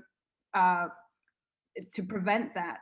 I mean, I'll give you an example. I mean, we have a NASDAQ listed entity buying from one of our companies, and we can't sign on Jamaican corporations for the same product. Right. So we're just like, okay, let's just not bother. Let's just sell in the US. Sell internationally, yeah. Yeah, sell internationally. It's easier than convincing someone in Jamaica to buy the product. I think international standards help, and certifications, PCI compliance, highlighting foreign companies that maybe have bought the products, or local companies. I believe the government is putting its money where its mouth is in this capacity. I do see the government investing in locally developed solutions. I hope this in future translates to the private sector, and also translates across the Caribbean, so that us Bajans or Jamaicans or whatever, are investing properly in Trini solutions or Jamaican solutions, and vice versa. So Great. Thank you very much. That was a tough question, so I wanted to give you a little bit of a runway there. But I know you're very passionate about it, and it was so interesting to hear you talk about it. So thank you so much. So folks, we're gonna wrap up a little bit here. So I'm gonna give a last question, and I'd like to ask each speaker just to give 30 seconds on their view. We'll start with Joe, go to Richard, Pablo, and come back to Melanie, if that's okay. The question for 30 seconds is really just going back to the theme of resiliency. In 30 seconds, what can the key stakeholders do to try to ensure resiliency going forward, and that we can absorb larger shocks, COVID, non-COVID, but shocks going forward? How do we collaborate better? How do we get over the isolationism sometimes? What can we do to make ourselves most resilient? So I'm going to go back to Joe to kick off. Joe, please unmute your mic just in case you haven't. 30 seconds. Okay, thanks. Well, I think there's a lot that we can do. One of the big problems that we face, certainly in First Angels, is member attrition.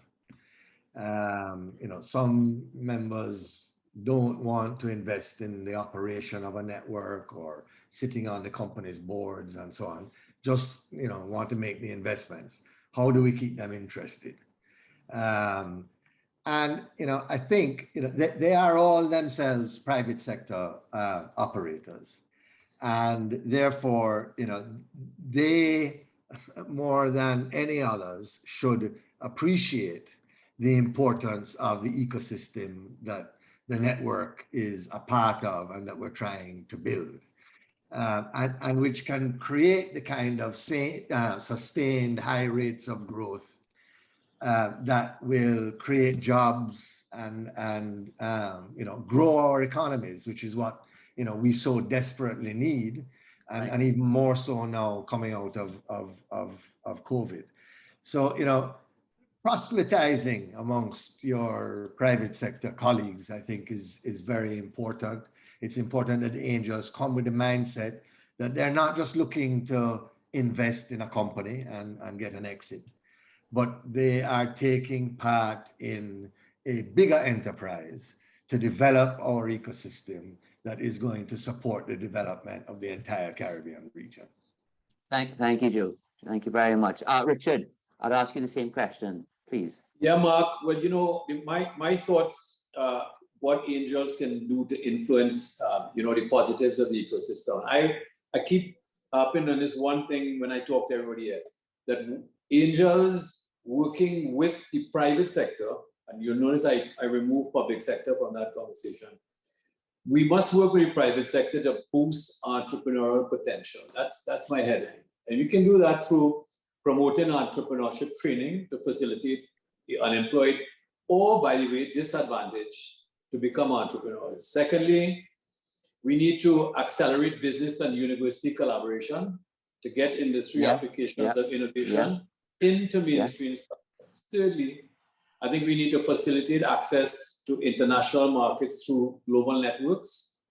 And lastly, we need to make sure that key players like angels, incubation and acceleration, continue to play a critical role in providing mentoring, coaching, and funding to potential entrepreneurs and startups. So that's those are the four things that I continue to talk about that can actually get action. Things can actually happen.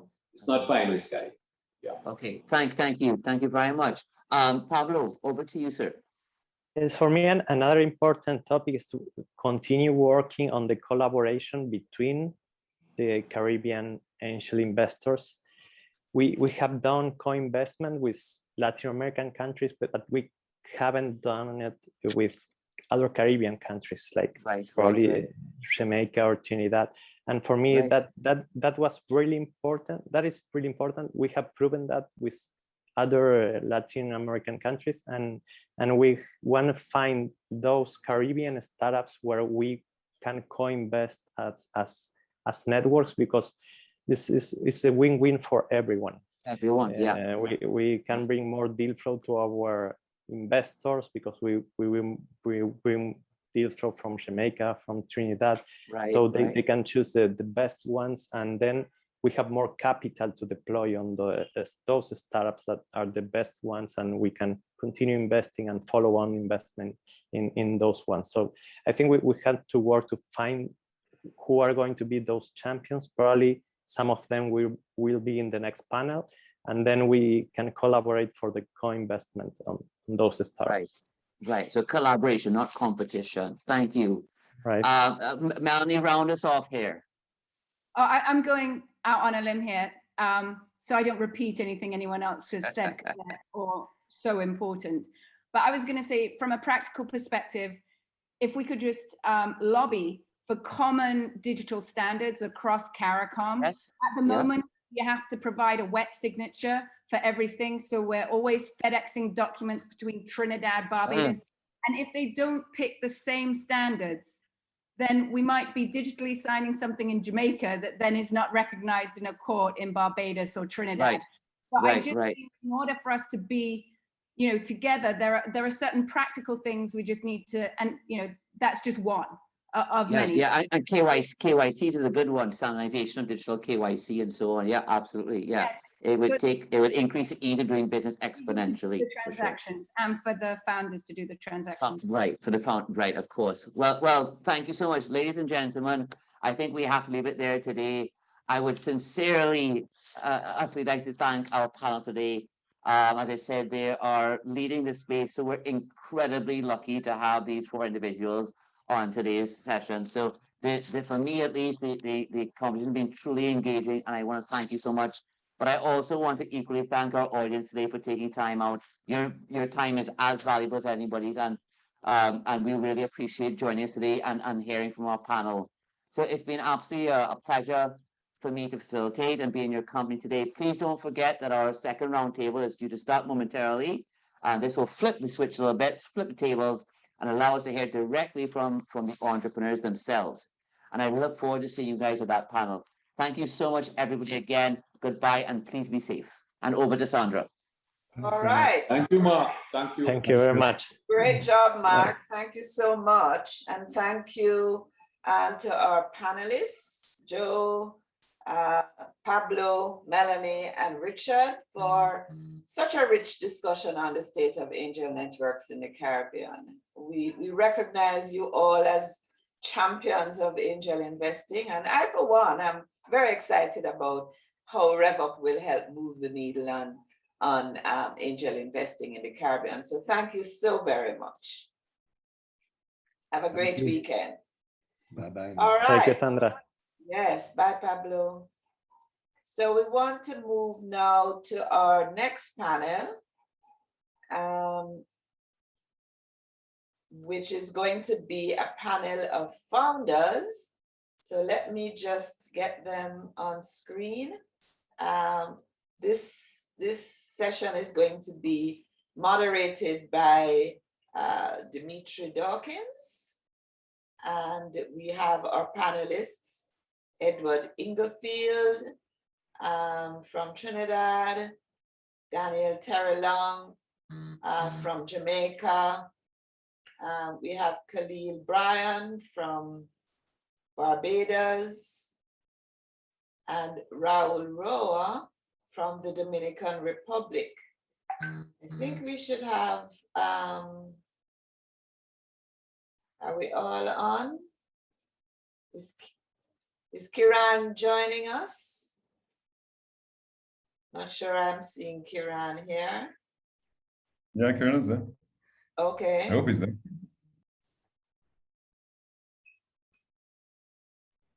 Let me see. Kieran, are you here? Oh, there you are. All right. So let me just introduce you to our moderator, Dimitri Dawkins, who is in Jamaica. He's the managing director at Graft Ventures, a VC firm focused on scaling Caribbean-based businesses. He's an entrepreneur, investor, and fintech operator with a strong passion to create solutions for a better tomorrow. His background includes a mix of IT, sales, business development, and he's worked with industry associations to promote technology adoption and business development across the Caribbean. You know, he's not all entrepreneur. When he's not behind the screen, you can find him racing through Jamaica's scenic rally stages as part of JetCon's rally team. So thank you so much, Dimitri, for moderating this session, and I will hand the mic over to you. Okay, thanks a lot, Sandra. Morning, everyone. I'm really looking forward to this session this morning. It's going to be, I mean, the last session was so informative, and as Mark had mentioned, now we get to flip the script. So let me just introduce my fellow panelists here. First up, we have Khalil Brand from Barbados. Khalil is an entrepreneur focused on improving transportation using technology. He has been involved in startup ventures in New York City since 2007 and in Barbados since 2010. He worked as a management consultant at PwC for 4 years, where he focused on project management and process improvement. In 2014, he co-founded Caribbean Transit Solutions, which provides on-demand and real-time information for buses and for fleets of vehicles. So welcome, Khalil. Next up, we have Danielle Terrell. Danielle is a marketing and communications professional. Her company, DRT Communications, offers marketing communications, media monitoring services to over 40 clients across the Caribbean. Her experience has led her to developing and implementing marketing and communication strategies for big companies such as KFC, Pizza Hut, Red Bull, Red Stripe, and several others. She's considered an expert in risk mitigation for businesses in the area of corporate communications, as well as working with several companies through mergers, acquisitions, and IPOs. She has also worked with several companies to bring products and services to market locally and regionally. She's the first recipient of formal angel investment in the Caribbean, and thus the first woman to receive this type of investment. She successfully attracted 3 local businessmen and women and a business as investors. Daniel is also a fellow of Vital Voices, an international organization committed to the development of businesswomen globally, and is a graduate of the University of the West Indies. Up next, we have Kieran Mohammed. He's a social entrepreneur and co-founder of healthcare tech company Medal, winner of the IDB Lab Latin America COVID-19 Challenge, and the first Caribbean company to be selected for Microsoft for Startups. Medal was part of the inaugural TBR Lab companies and has just joined the New Chip Accelerator. Kieran is also a columnist at the Trinidad Newsday, Trinidad's largest circulation newspaper, a World Economic Forum global shaper, and holds a directorship at Imaging Security, a security company with 500 plus employees. Prior to this, Kieran was a development economist and former banker at Citigroup. He's worked with finance and nonprofit spheres in the private and public sectors in Latin America and the Caribbean, as well as on UN, HCR, and UK High Commission projects. Most recently, he served on the Trinidad and Tobago Prime Minister's COVID-19 Roadmap to Recovery Transformation Subcommittee. So welcome, Kieran. Up next, Edward Inglefield. He's a co-founder of healthcare tech company Medal alongside Kieran. He's a former chef. Interesting. Edward has successfully started a baking company, the Brown Bag Baking Company, a condiments company called Crate Foods, and a catering company. He started one of the first vegan restaurants in the Caribbean, Barefoot Bistro, in 2013. Edward has worked for a Caribbean advertising company, Touchpoint, on tech solutions for advertising, marketing at Caribbean brewer Carrot Bear, and as an apprentice at Mercedes-Benz. He has co-directed a documentary feature on permaculture called A Quiet Revolution, which won the Keynote Award in the Trinidad and Tobago Green Screen Film Festival and has been featured in print, television, and presented on nutrition and wellness at the University of the West Indies. Up next, welcome, Ed. And then up next we have Raul Roa.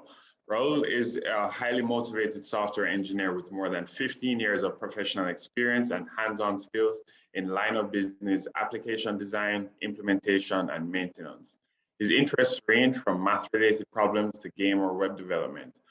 He has more than 14 years experience implementing Windows and web applications using the Microsoft .NET stack, acquiring certifications along the way, and has 7 years of academic experience using C, C++, and other languages, which have resulted in small utility applications, simple 2D or 3D games, including his own game engine, and has demonstrable experience in building statistical predictive models.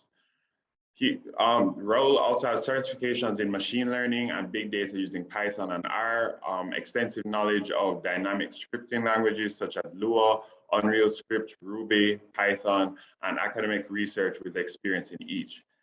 He has a deep understanding of the OpenGL shading language and frame buffer post-processing pipeline, and experience developing for and administrating open source-based operating systems, especially Linux. Experience creating tools and pipelines to automate asset localization in ASP.NET and Unreal Development Kit. I don't know how many other people understood that, but I mean, as a former big Linux guy myself, I really appreciate the technicalities that are listed here. All right, guys, so we're just going to jump right into it because we have so much to share today. And so I want to start off, maybe Daniel, if you can answer first, as far as from a founder network point of view, how have other founders in your ecosystem helped you on your journey so far? Hi, thank you for having me. It really is a pleasure. I look at this question from two angles. So the founders, with other companies just like mine trying to grow startups, we all face several challenges.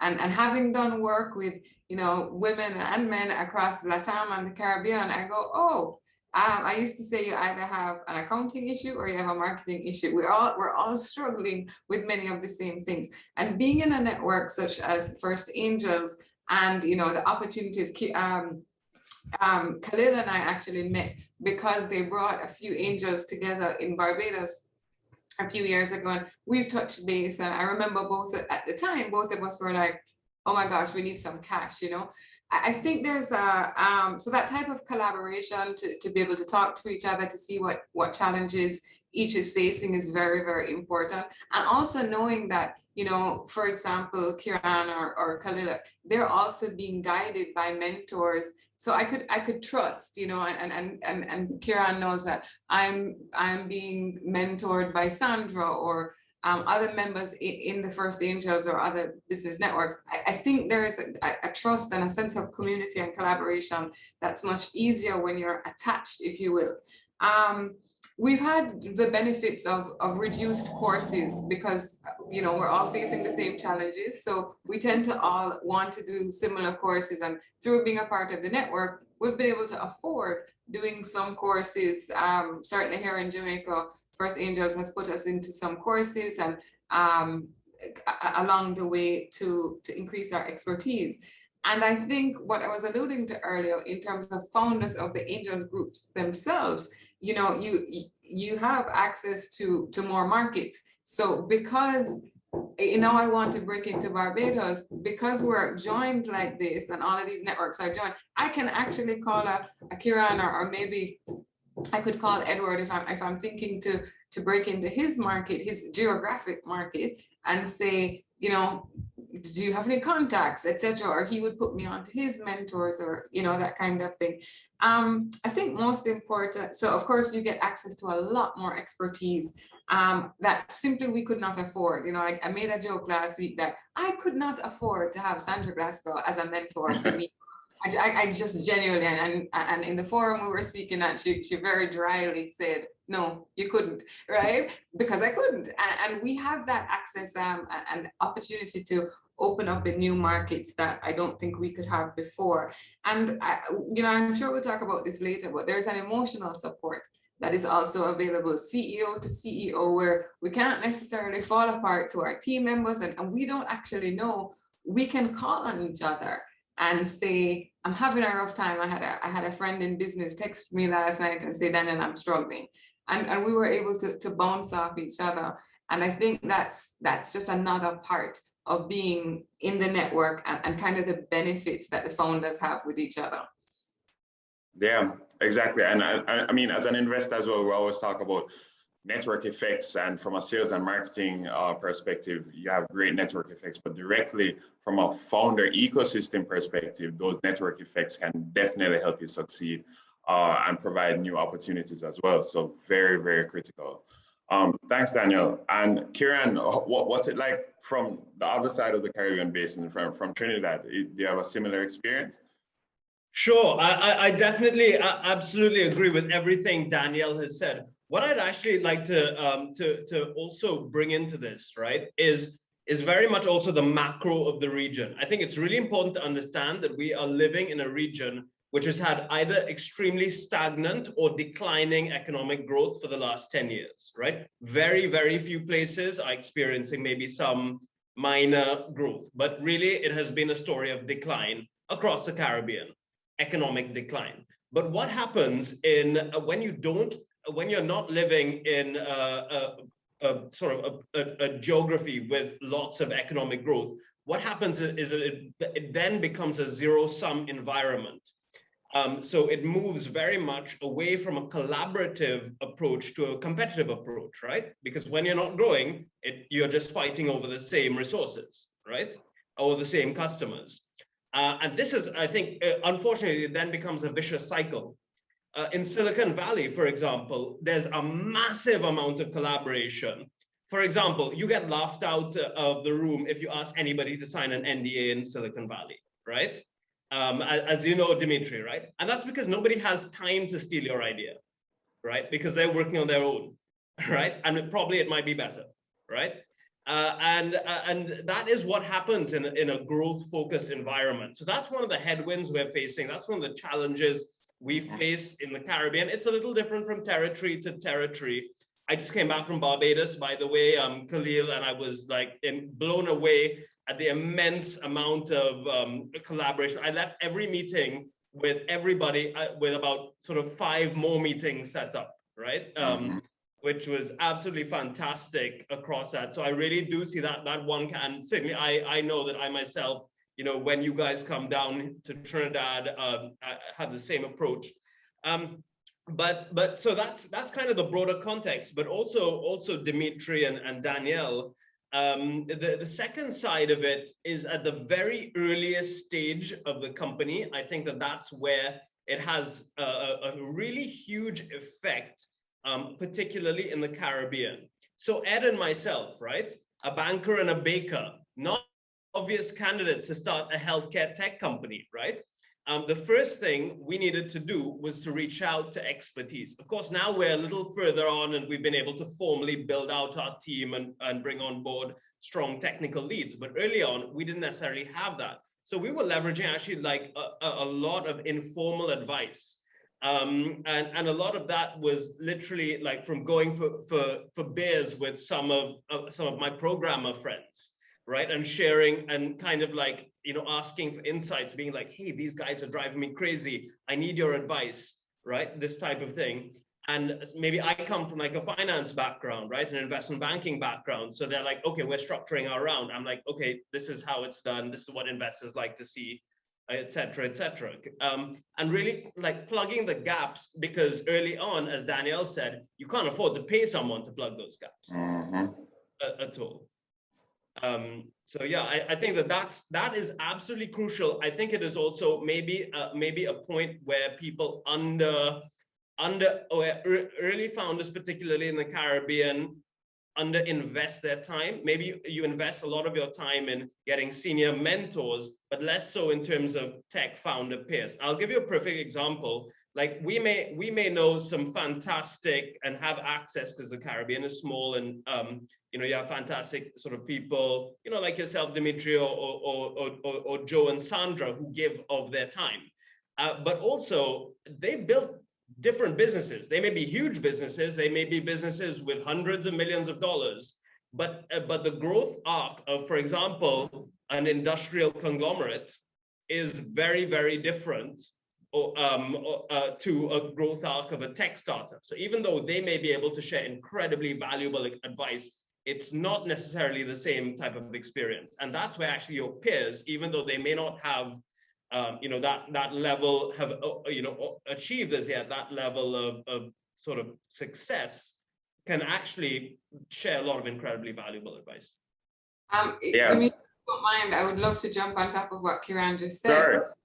I hear what his last point there is so important, because I have a training business where I work with small to medium businesses on creating their marketing plan, because they also can't afford, the cost of my agency. And what I say was I try to recruit people into my programs is the reason why I'm the best person to talk to you and train you through this is because I'm not, the Coca-Cola director of marketing, who's wonderful, right? But certainly has a different mindset and budget. I actually am building and know what it takes to build a small business. So when I'm brainstorming ideas with you or giving you tools and tactics, I'm doing so from the perspective of a small business. So I really want to, as Kieran spoke, it spoke to me. I should really reach out more to my contemporaries and those in my space than I actually do. I think it's a great point.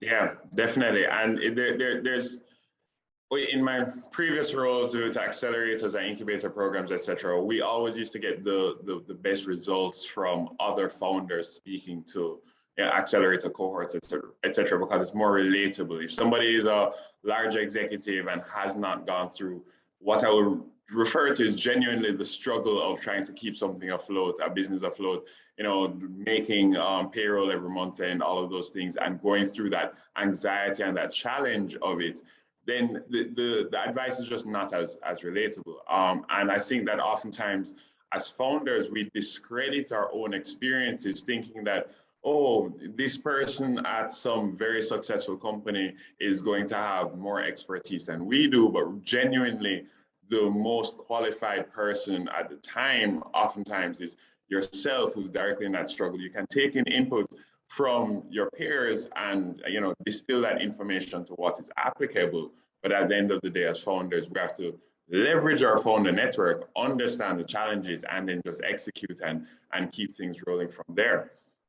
And it's just amazing how the ecosystem in itself, as you mentioned, on the point of like NDAs and the fact that nobody has time to copy your businesses, I know that we have been a very risk averse as a region, and that people are worried that, oh, large company with a whole lot more budget is going to take our idea and execute it. And in truth and in fact, we've seen it happen in the past, but it hasn't been done successfully.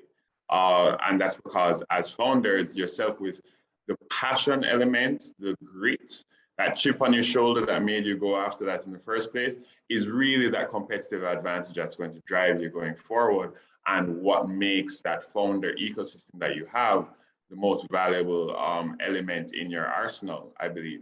So thanks, guys. It's really, really critical, and I'm glad that you shared those points. And I want to touch back, if we have a little time later on, but I'm going to just shift over a little bit more regarding those same accelerator and incubator programs, and maybe Raul, you can help me with this one. Have business development programs been impactful for you, or should founders invest more time iterating and working with their founder network and their peers to achieve success? I think balance is key, right? For everything you do. I think that the Founders Network is very important, but as well those programs, because in those programs you practically get experienced people to give you mentorship for free as well. And sometimes you also get a prize, which is money that basically allows you to focus on those programs and the things they have to teach. Therefore, you're not leaving your business by itself while you're doing them. You're also creating a new network with other type of people and with other type of things that might be useful for you to grow your business. In our case, for instance, we've been participating in a couple programs, one local and one in Puerto Rico, and have been invited to others, even in Jamaica, where we've been able to meet new people, expand our network, and understand better the needs of the actual region. Because sometimes you have an idea that targets your domestic market, but it's not necessarily the reality of everybody else. And it's a good way as well of exposing yourself and proving your idea against other markets, again, for free. You're getting feedback for free, you're sharing ideas and seeing the struggles of other peoples in other markets that are trying to make it as well, and trying to jump around the islands that comprise the Caribbean to actually have a successful business that it's not just limited to the country you're in. So I think that it's a good way of exposing your business and taking it to a roadshow, I guess, so you can get as well criticism and feedback and learning about how other people see it with other cultural inferences and other way of thinking, right? I think that it was Kieran that was mentioning Silicon Valley and the fact that they don't have time to steal ideas because they have better understanding of their businesses and they have better ideas or whatever. But I think that coming from the Caribbean and exposing yourself in those kind of programs, you actually realize that you're better suited to be a successful entrepreneur or businessman because you come from the struggle itself and from the stagnated economy, and you're more creative because you have to come up with better ideas at work globally or at a scale that it's different from just targeting a single market that has 300 million people, and with 1% you can actually make it and become very successful, right? So you're trying to build for impact and as well build for money. So it's very, very different. It's a different mindset, and I think it's actually better than the one in Silicon Valley that it's only motivated by financial success. Right.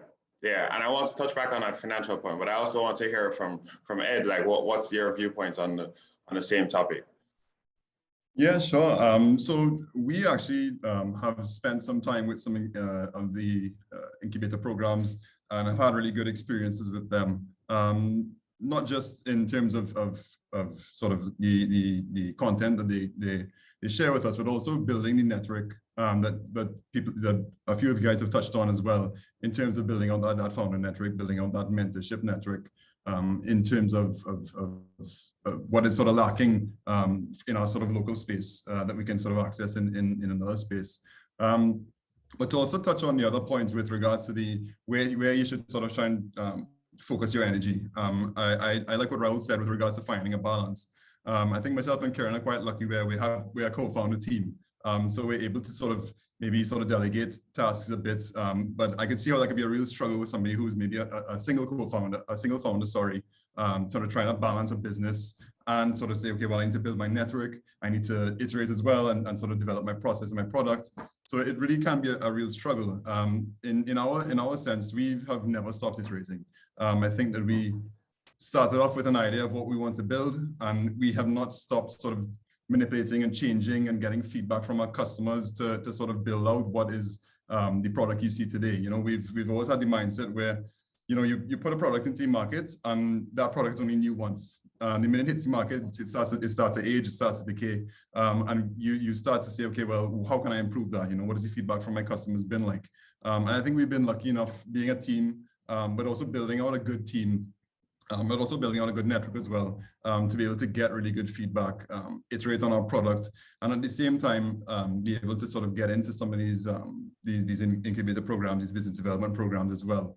Because I think there's a lot of value in them once you sort of have the capacity to do that, as you guys have touched on. to be able to sort of build, as I say, build that network, build your own sort of knowledge capacity as well. Me coming from a sort of culinary background, not really having sort of the corporate experience in terms of, a lot of the stuff that Kieran would have the experience on. I really got a lot of benefit from a lot of the sort of the business ops sort of side of things, as well as networking, investing, all these various things that are so critical for founders and for small businesses, especially in a region where you don't have the network as Kieran was suggesting as a Silicon Valley, where you sort of, you could walk down the road and throw a stone and you hit some billion-dollar founder in some of those markets, but that's not the case in the Caribbean.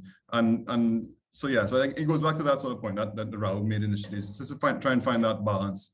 And I think that myself and Kieran have done that well. I could see where it could be a huge challenge for founders who are just on their own, sort of slogging it out. Right. But I mean, starting a business is difficult. Starting any small business is difficult. So I mean, just finding that balance, looking at how looking at your product, making sure your product is the best it can be at the time, iterating for 2-3 cycles down the road, and really looking at how you sort of have a product in your market that's really good, but also looking at the benefit of some of these business development programs that that can give you access to founders who can answer questions that you may have about the market, give you access to mentors. The previous panel was actually quite brilliant, listening to some of the conversations they were having, and listening to how they're sort of trying to make impacts into the founder networks in the Caribbean. So yeah, I think that Raul hit the nail on the head with his initial point. Find that balance, and really look at how you approach that. So again, just to press a little more, because not often do we have events where you have a lot of business development organizations or angel investors or other investors represented. And I know that there's depending on the stage that you're at, there's basically a no man's land. Like Raul had mentioned earlier, you can enter a program and get a competition or something like that, and it gives you a little bit of funding, but oftentimes that might not give you enough funding to fully develop an MVP or to hit certain traction metrics. And then you try to go to an angel investor and you say, hey, I need X amount of funds to, top things up. But then they say, well, we need you to create more traction, or we need you to have more governance, or, other variables that based on their investment criteria.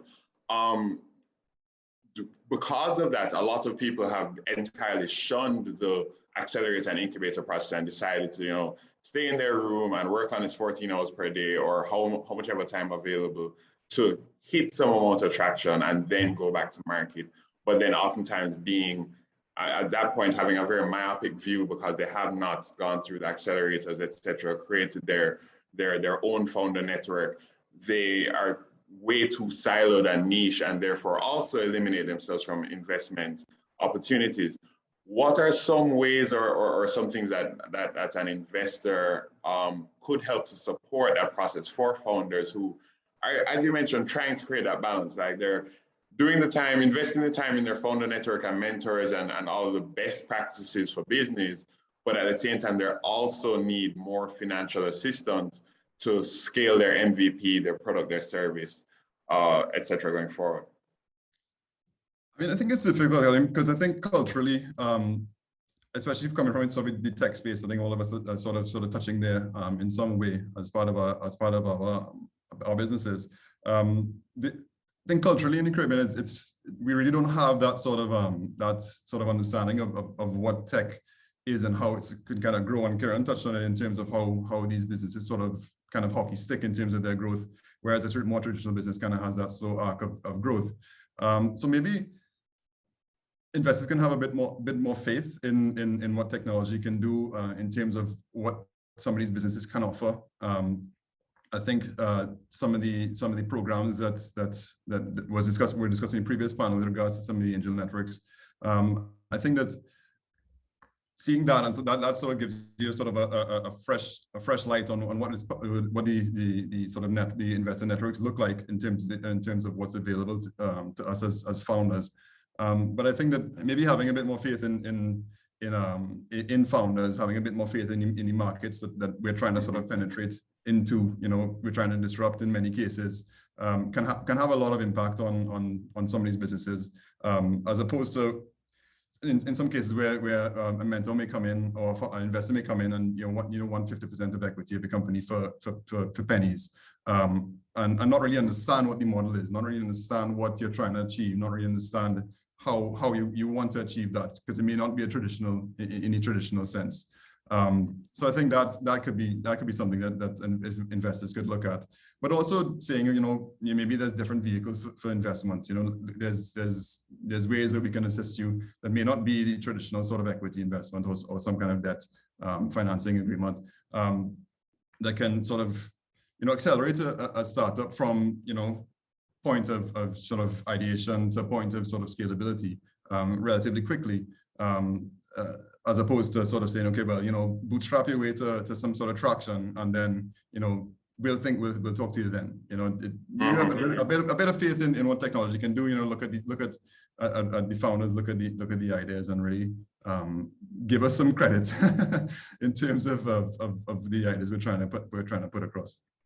Yeah, and definitely, I want to concur on the founder side, because many large enterprises will hire someone and within the first 3 months give them a very big portfolio, massive value to manage. However, at the same time, many angel investors might not trust a startup founder with as high a target or for sales or other things like that, which comes back to the founder faith and just allowing people to take risks and see where they land from there. Daniel, I saw you raise your hand as well, and I will jump back over to you shortly. Right, I just, I agree with everything that Ed has said, but I think it's important that as founder companies, we also recognize our full responsibility. I have been in a few, observed a few situations where it's as if we as founders forget what we have signed up for. And I think we renege on some of that responsibility. And I'm just saying we here because, we're all one and we're speaking for a group. But I think it's very important that, yes, we have made commitments and we, investment will come in milestones, and, the best laid plans sometimes don't happen. So yes, for investors to have more faith in us and financial institutions, etc. I agree with that, and maybe give us a little bit more grace from time to time. But in the same breath, you cannot go for Series B, or for me, I get a little bit aggressive around this, Series B, Series C investment, having not provided financial results, having not had good governance. I tell this story without shame. And maybe I should be ashamed, but I'm going to tell it. I remember at one point, I paid my local in Jamaica consumption tax late. We underpaid by what would be the equivalent of $30 US dollars. And I'm thinking, maybe it's not that big a deal. Yes, it was one day, and the equivalent of $30. And my director, Miss Sandra Glasgow, gave it to me as if I had lost the company $300,000 US dollars or something, right?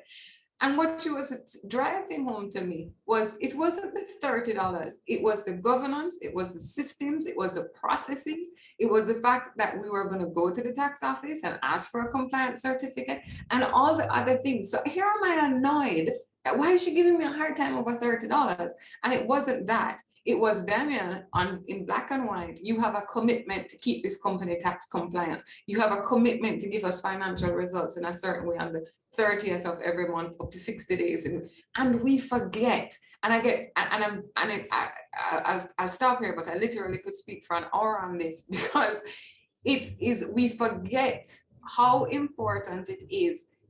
And very importantly, we forget that in the initial days, we were so excited to have these very wealthy Richards on our boards, and Joes and Sandras and John, Matthew, Mark, Luke, and John on our board. And then because of who they were.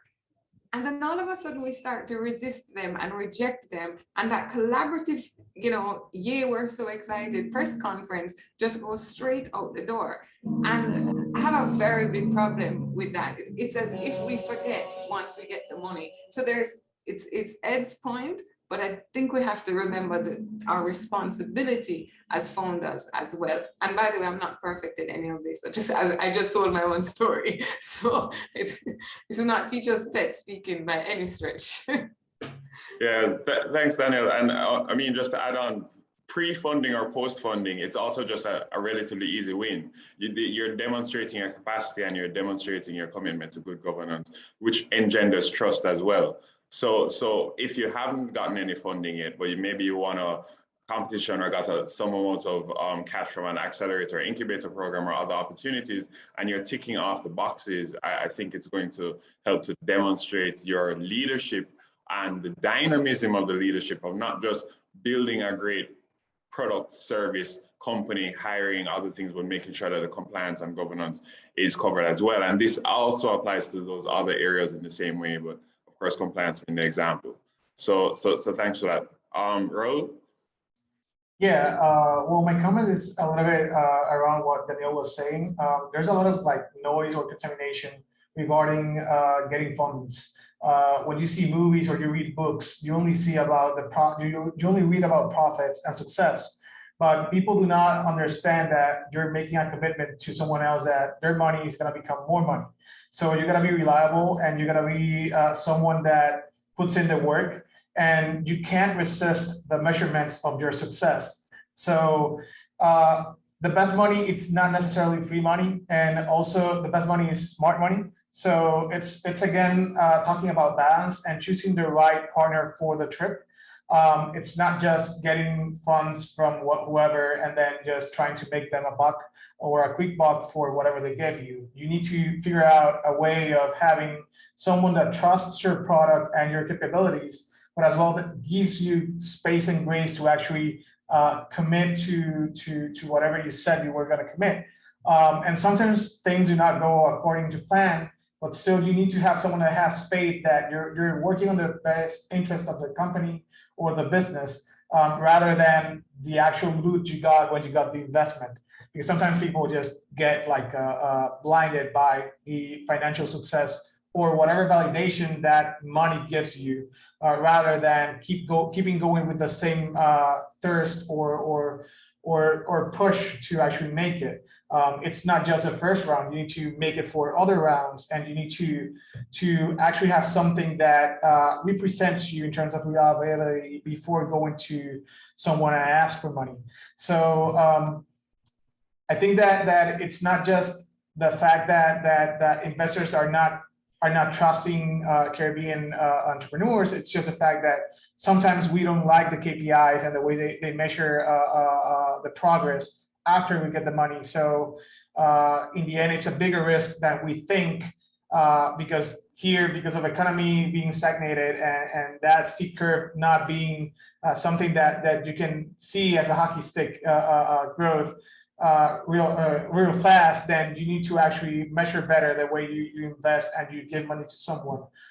So I like to say that people that gives us money thinks of us as actual raw talent rather than the business that we're driving, because in the end, business doesn't matter. So you got to put your work when you get the money. That's the key take for me.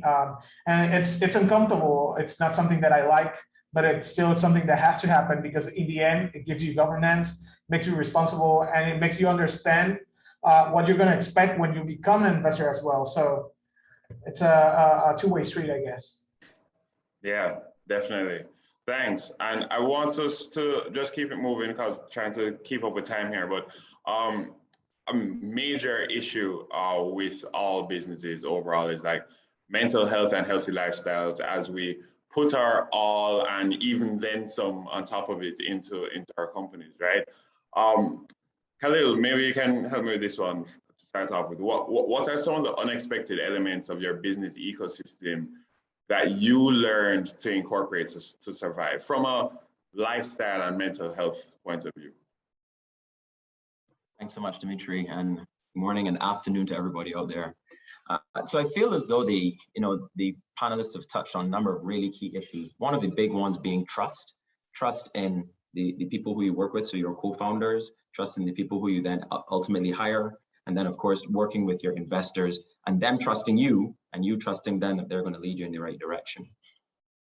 And I think that you were, so you're talking about kind of unconditional things, but there's some of the things maybe taken away from like a corporate model. So one corporate thing that I took away when I worked at PricewaterhouseCoopers was your success is not dependent on you by yourself, right? A big part of your success, so they had this big pie chart, they go 33% of your success is you and all the effort that you put in. If you put your head down, day in, day out, that's 33% of your success. The next 33% of your success comes from people who you know and are close to you and speak highly of you or don't speak that well about you. That's the next part of your success. Then the last part of your success, and we can all kind of look at this as, my action, circle of influence, and then outside of my circle of influence. And the last part of that success was, people who you've never met, who've just heard you and people talk about you and what they think of you. And it was actually a real mind-blowing thing when I kind of heard that construct, right?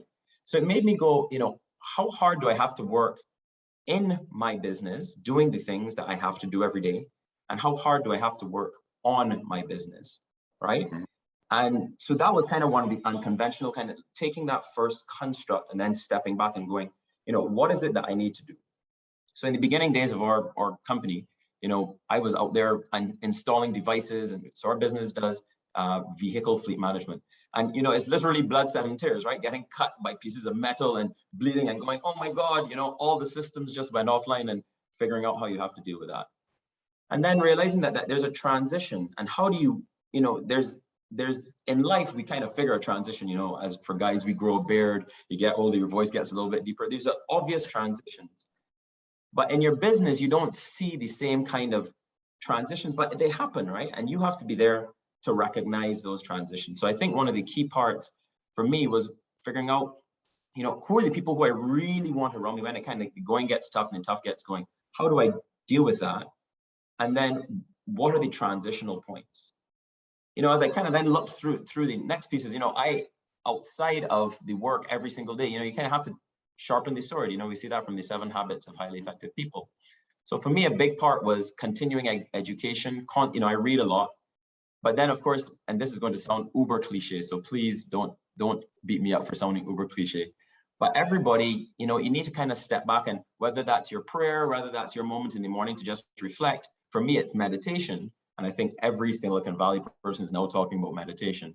But there's a point at which you kind of just step back and go, hey, listen, this is some time that I'm just going to carve out for me. Otherwise, I will go bonkers, And then the very last point for me is, I have a bunch of different hobbies, but, I had to kind of go, this is what I'm going to be able to do on a regular basis. So I'm a kite surfer, and I kind of unapologetically go Saturday mornings when the wind is blowing, I'm going to go kite surfing. And if the wind isn't blowing, then I'll go hiking. And so kind of just doing that and knowing that there's some mornings when, you have to go out to do an installation or you have to go out and do that job. That just happens, right? But it's kind of taking these pieces and going, what are my transition points? Who am I going to work with? And I know that they're there. So, that gives you peace of mind. And from a mental health perspective, invaluable. And then finally, how am I going to not just work in my business, which is great. You have to work in your business, but you have to kind of figure out that transition point to go, how do I work on my business and, put me in and more of my product out there. So that's kind of my 2 cents. Nice. And I will say that for us, having businesses in the Caribbean and living on Caribbean islands makes life a whole lot easier when you want to take a break from things. Daniel, I know you wanted to chime in on this point as well from even earlier. So what's your viewpoints on it? Right. For our viewers, when Dimitri asked, on the different topics, my response to mental health and health was, God knows, I can speak on that. I think I'm a touch bit older than Khalil, and I want to underscore the point of we also have to recognize the different stages in our life. And I can remember the time when I was in the middle of the local reggae fest here, Sumfest, till 5 o'clock in the morning. And I'm pretty certain you couldn't pay me enough money right now to work at an event till 5 o'clock in the morning, right? The blood, sweat, and tears. I think, you know, about 3 years ago, I had what we would call my come to Jesus moment, the wake up call, if you will. And having at that point been growing the business for about 10 years, just realizing a state of unhealth, of not being well. And I've spent the past 3 years trying to figure out, you know, this horrible term that I hate when people use called balance. Because balance suggests equity or equitability, 50-50. And the minute that we recognize that we cannot balance in a 50-50 way, being an entrepreneur, being a dad or mom, or being a husband, wife, girlfriend, the ratios just do not work. So we need to let go of that perception and stop trying to go after it. And that was one of the big part of my wake up call on in my health journey. As I said before, being a CEO of a startup can be kind of lonely. And we're often trying to manage a 25-hour day, 8-day week. And it does make you beg the question, how viable is this business with me operating at this place? In the middle of COVID, there was a moment that things weren't really going so well for me from a mental space. And I realized little things. I had no one else on the bank accounts. So if something happened to me, I realized there were a lot of risks, right? I wasn't allowed a mental health day so immediately we changed some things. When you're constantly working in the business and you're the one doing all the payments and stuff, you miss that. And you really miss the part where you could walk outside and a bus could hit you down and what's going to happen with the business. And when you're working this kind of 25-hour a day, and 8 days a week, is the company viable without you? And are you actually feeling fulfilled? Because at some point, that other horrible term that I hate to experience it, is burnout. You're gonna get there. We're human beings. So if the business is not able to grow in such a way that it supports your lifestyle, it supports you being able to taking a step back out of the business, for taking a vacation.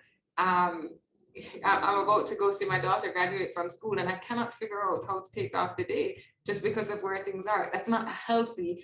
That's not healthy. And what I encourage SMEs to do right now is start designing your business with the efficiencies and systems that allow you to be of good health, of good physical health, and good mental health. This is a conversation that I'm having constantly because I learned the hard way. And one of the things that I think is very important, I have benefited from having a coach, an executive coach and a lifestyle coach in my life, and actually now trained to become one to be able to kind of pay it forward, is having that person who is checking in on your mental health, your physical health, the other goals that you may have in your life, which leads to that sense of fulfillment. So I find that when we are at our healthiest in mental and physical, we're also able to do exactly what we want to do, which is grow that company, turn up better for our team members, show up in a more powerful and meaning way, stop snapping at everybody, which is generally my burnout cue when I start snapping, and actually be able to build this business because we're sane. And I don't say that lightly, because once again, I could spend another hour telling you about when your mental health is wrong or not in a good place. Mm-hmm.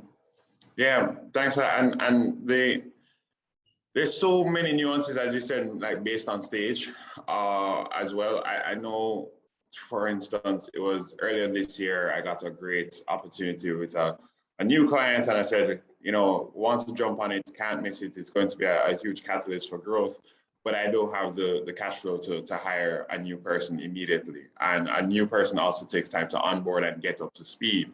And so you can fully make commitments to, hey, you're going to push yourself for a specific period until you have those operations in place, so the workflows, etc.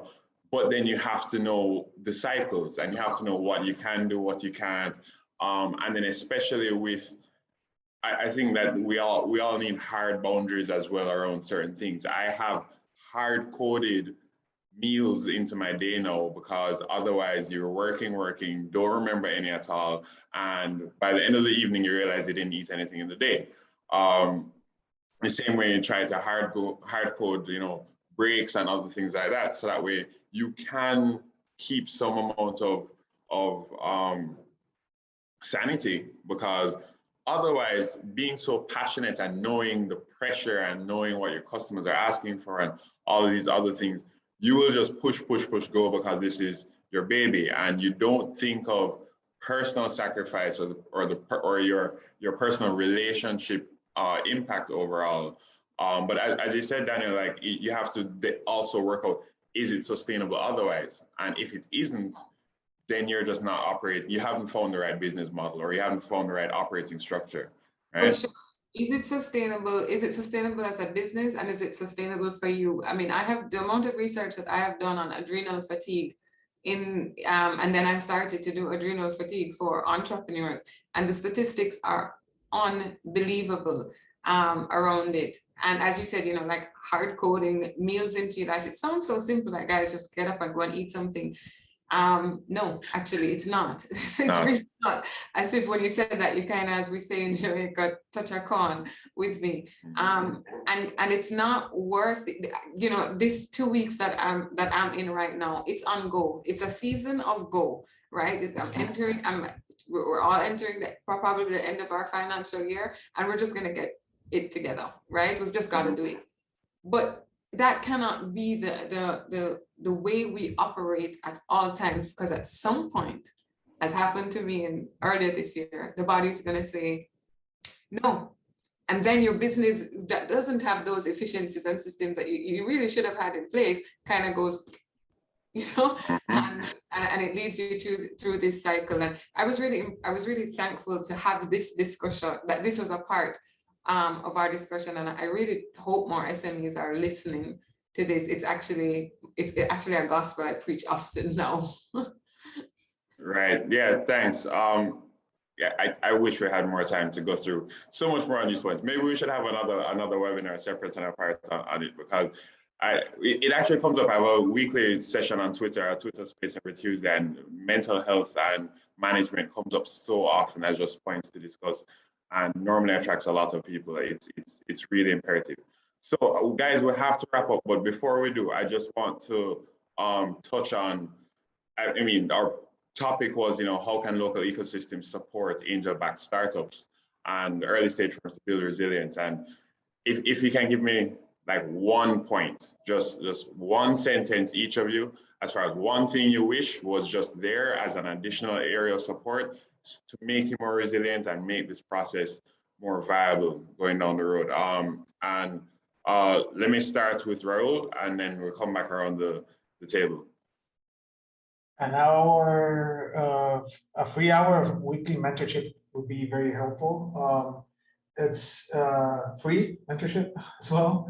And on the topic you choose, depending on your needs, I think it will be great. I know that when you participate in those programs we were talking earlier, there's a way of doing that, but you don't have access once you're done. So like having that would be great. Okay, great, thanks. Ed? Sure, I think the biggest thing I could sort of mention here is, and I feel like I'm probably going to be speaking for Kieran as well, is I think that collaboration is probably the biggest thing that we can look at that would really sort of bring that sort of really robust ecosystem that sort of can rival the likes of, you know, Silicon Valleys and of this world. And I think that it does sort of touch on what Raul was mentioning with regards to mentorship, but it also comes into sort of the whole society and how people sort of accept startups and accept, you know, new products and all these things, and not to be too, I don't want to be too long, but yeah, so I guess collaboration really is it. That's where I think that we can really sort of build our own ecosystem that can rival sort of anybody in the Caribbean.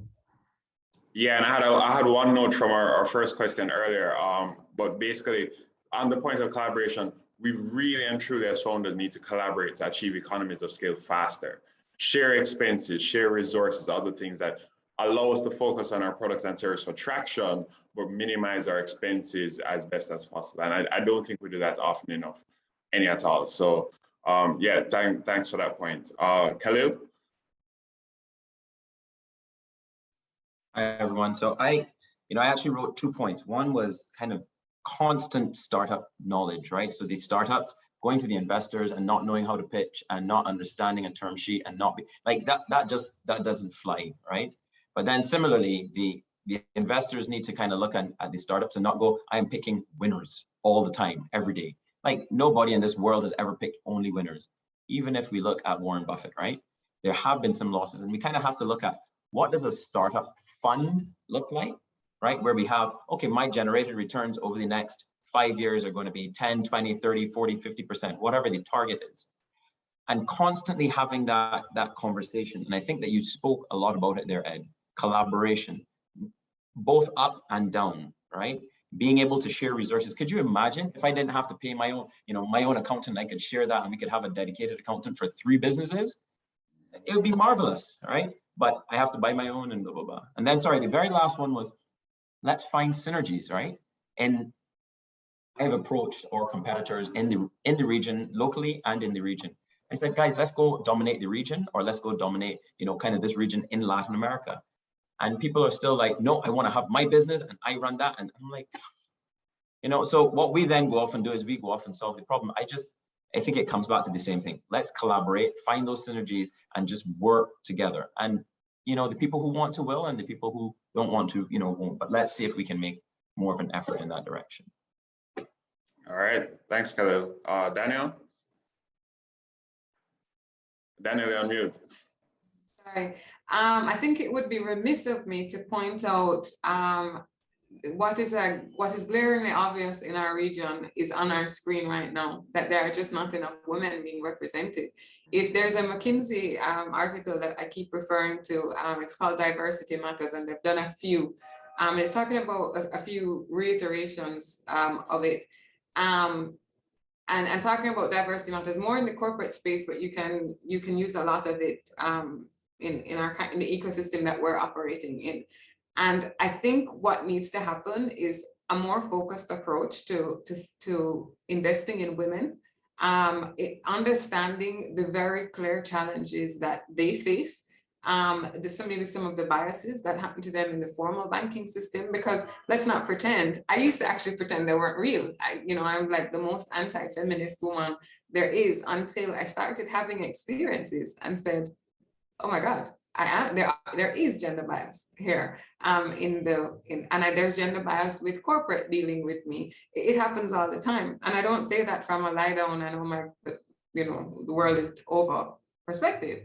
I'm saying let's do more to understand the women's perspective, understand what women bring to the table in terms of investment, and possibly maybe some of the organization and the founders. I know RevUp Caribbean is committed to 50% of everybody in the incubator and the training programs being women. And we talk about our board being 57% women, and we're going to drive that. And I think more organizations across the world need to do that. And I think certainly within the Caribbean, I don't want to say preference, but certainly opening our eyes to the fact that we have gender bias and promoting our women much more. Yeah, definitely. And just to compound on that, I remember when I was at the Branson Center, and in my cohorts, I think we had 50 different businesses that came through while I was there, and every single woman-led business was cash flow positive compared to their male counterparts, which very dicey from time to time, but for some reason had a whole lot more bravado with trying to make it seem as if everything was okay. And so from an investment perspective, I think that there's some real opportunity in funding more women-led businesses overall, and getting more predictable outcomes and results as part of that. So definitely with you there. And Kieran. Sure, and this is really connected very much to Ed's point. We have reached a sort of a groupthink at this stage, but expressed in a slightly different way. So he spoke about collaboration, and certainly for me, I actually think that could be achieved if everybody adopted the simple principle, right? And I have like drilled this into my own mind, which is never turn down the opportunity to do somebody a favor, right? So I actually go out of my way when I meet someone to figure out what does this person need and how can I do them a favor, actually without any expectation of getting anything in return. Inevitably, it does come back to you, right? But then all of a sudden, once you built and also you never know, it's a really, really small, look, you can go and I have had unexpected connections where literally like, you know, where the Caribbean especially is a small place, right? You help out your surfing instructor with something and it turns out he's a surfing instructor for some, you know, visiting billionaire and is like, hey, why don't you meet my buddy? Like literally. So I would say express and never turn down the opportunity to do somebody a favor. Yeah, investment in goodwill and in a network is absolutely critical. And I would actually implore all founders to note founders in their network, and when they do call, answer their call. Because most times, I mean, it often takes a lot for one founder to call another one and ask for help or advice. So that is when you really and truly are a linchpin and can truly help someone as part of your network at that point. And we all need the support from time to time. So great point. So guys, thank you very much. This has been a fantastic discussion. Looking forward to having more. I'm already seeing ways that maybe we should, you know, continue this conversation in different channels. And it's been amazing. So thank you once again for participating this morning. And Sandra, back over to you. All right, boy, this was just a really amazing discussion. Thank you, guys. So the words that stuck out for me were balance, commitment to putting in the work, collaboration, networks, governance, trust, mental health, and mentorship. It was really great to hear the varied perspectives of our founder panel, and I just really want to thank all of you for devoting the time this morning. I want to focus on the aspect of mentorship, which was raised, which we all know is a critical foundational component for building a successful startup or early stage company. And we know that there's research that has conclusively shown that early stage businesses that have received mentorships have superior survivability rates when compared to non-mentored business. Joe, in his earlier remarks, spoke about our new Caribbean Virtual Business Incubator, REVO, which has signed an MOU with the World Business Angels Investment Forum. And WBAF will provide a pool of trained and certified global mentors who are skilled in various verticals. They will train and certify our regional mentors who will join the mentor pool. And we have already engaged a number of local mentors in Jamaica, many of whom are young, successful entrepreneurs who are eager to provide peer-to-peer support. In fact, they're not just Jamaicans. They're people who are spread across the region. The 5-month incubator program, we hope will increase the likelihood of successful development of early stage and growth stage companies. We want to help founders, facilitate growth that is frankly beyond what each of them as a standalone firm could achieve on its own. A very important aspect of RevUp's program will be value-adding services that we will offer in collaboration with our partners. We have already signed a number of MOUs with companies that will provide all the kinds of support, back office support, accounting support, auditing, tax specialists, valuation specialists, human resource specialists. So, RevUp, we hope, will be a new model for really supporting our regional entrepreneurs. We've already launched in Jamaica, some of you know, and by early 2022, we're going to launch across the Caribbean. We're pleased to have Danielle on our board. She spoke about the fact that 57% of our directors are women, and we're very proud of that. And we hope that you guys on the founder panel will join us as mentors. I'll be in touch with you to sign you up. It was my very great honor to have led the plans for the Caribbean celebration of World Business Angel Investors Week 2021. I want to thank our two keynote speakers, Dr. the Honorable Nigel Clark and Teres Turner-Jones, who delivered two really amazing presentations. And thanks to our Angel panel and to you, our founder panel, for some really engaging discussions that I agree, Dimitri, we ought to take forward even more. And I couldn't end without thanking the members of my organizing committee. Nolly Moses of Pan Media, Paula Garcia at Enlaces in the Dominican Republic, Dimitri, who moderated the last panel, Mark Persaud, who moderated the earlier panel. And I really want to thank everyone for your great contributions to making this celebration a reality. And of course, to the World Business Angels Forum, who coordinated this whole week of activities, which will continue until this Sunday. And I want to pay particular respect to our chairman, Bebaz Altunas from Turkey.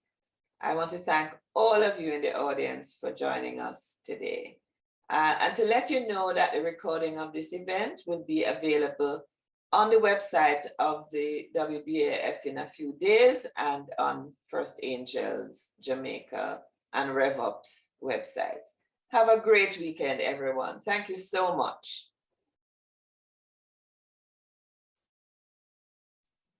Bye-bye.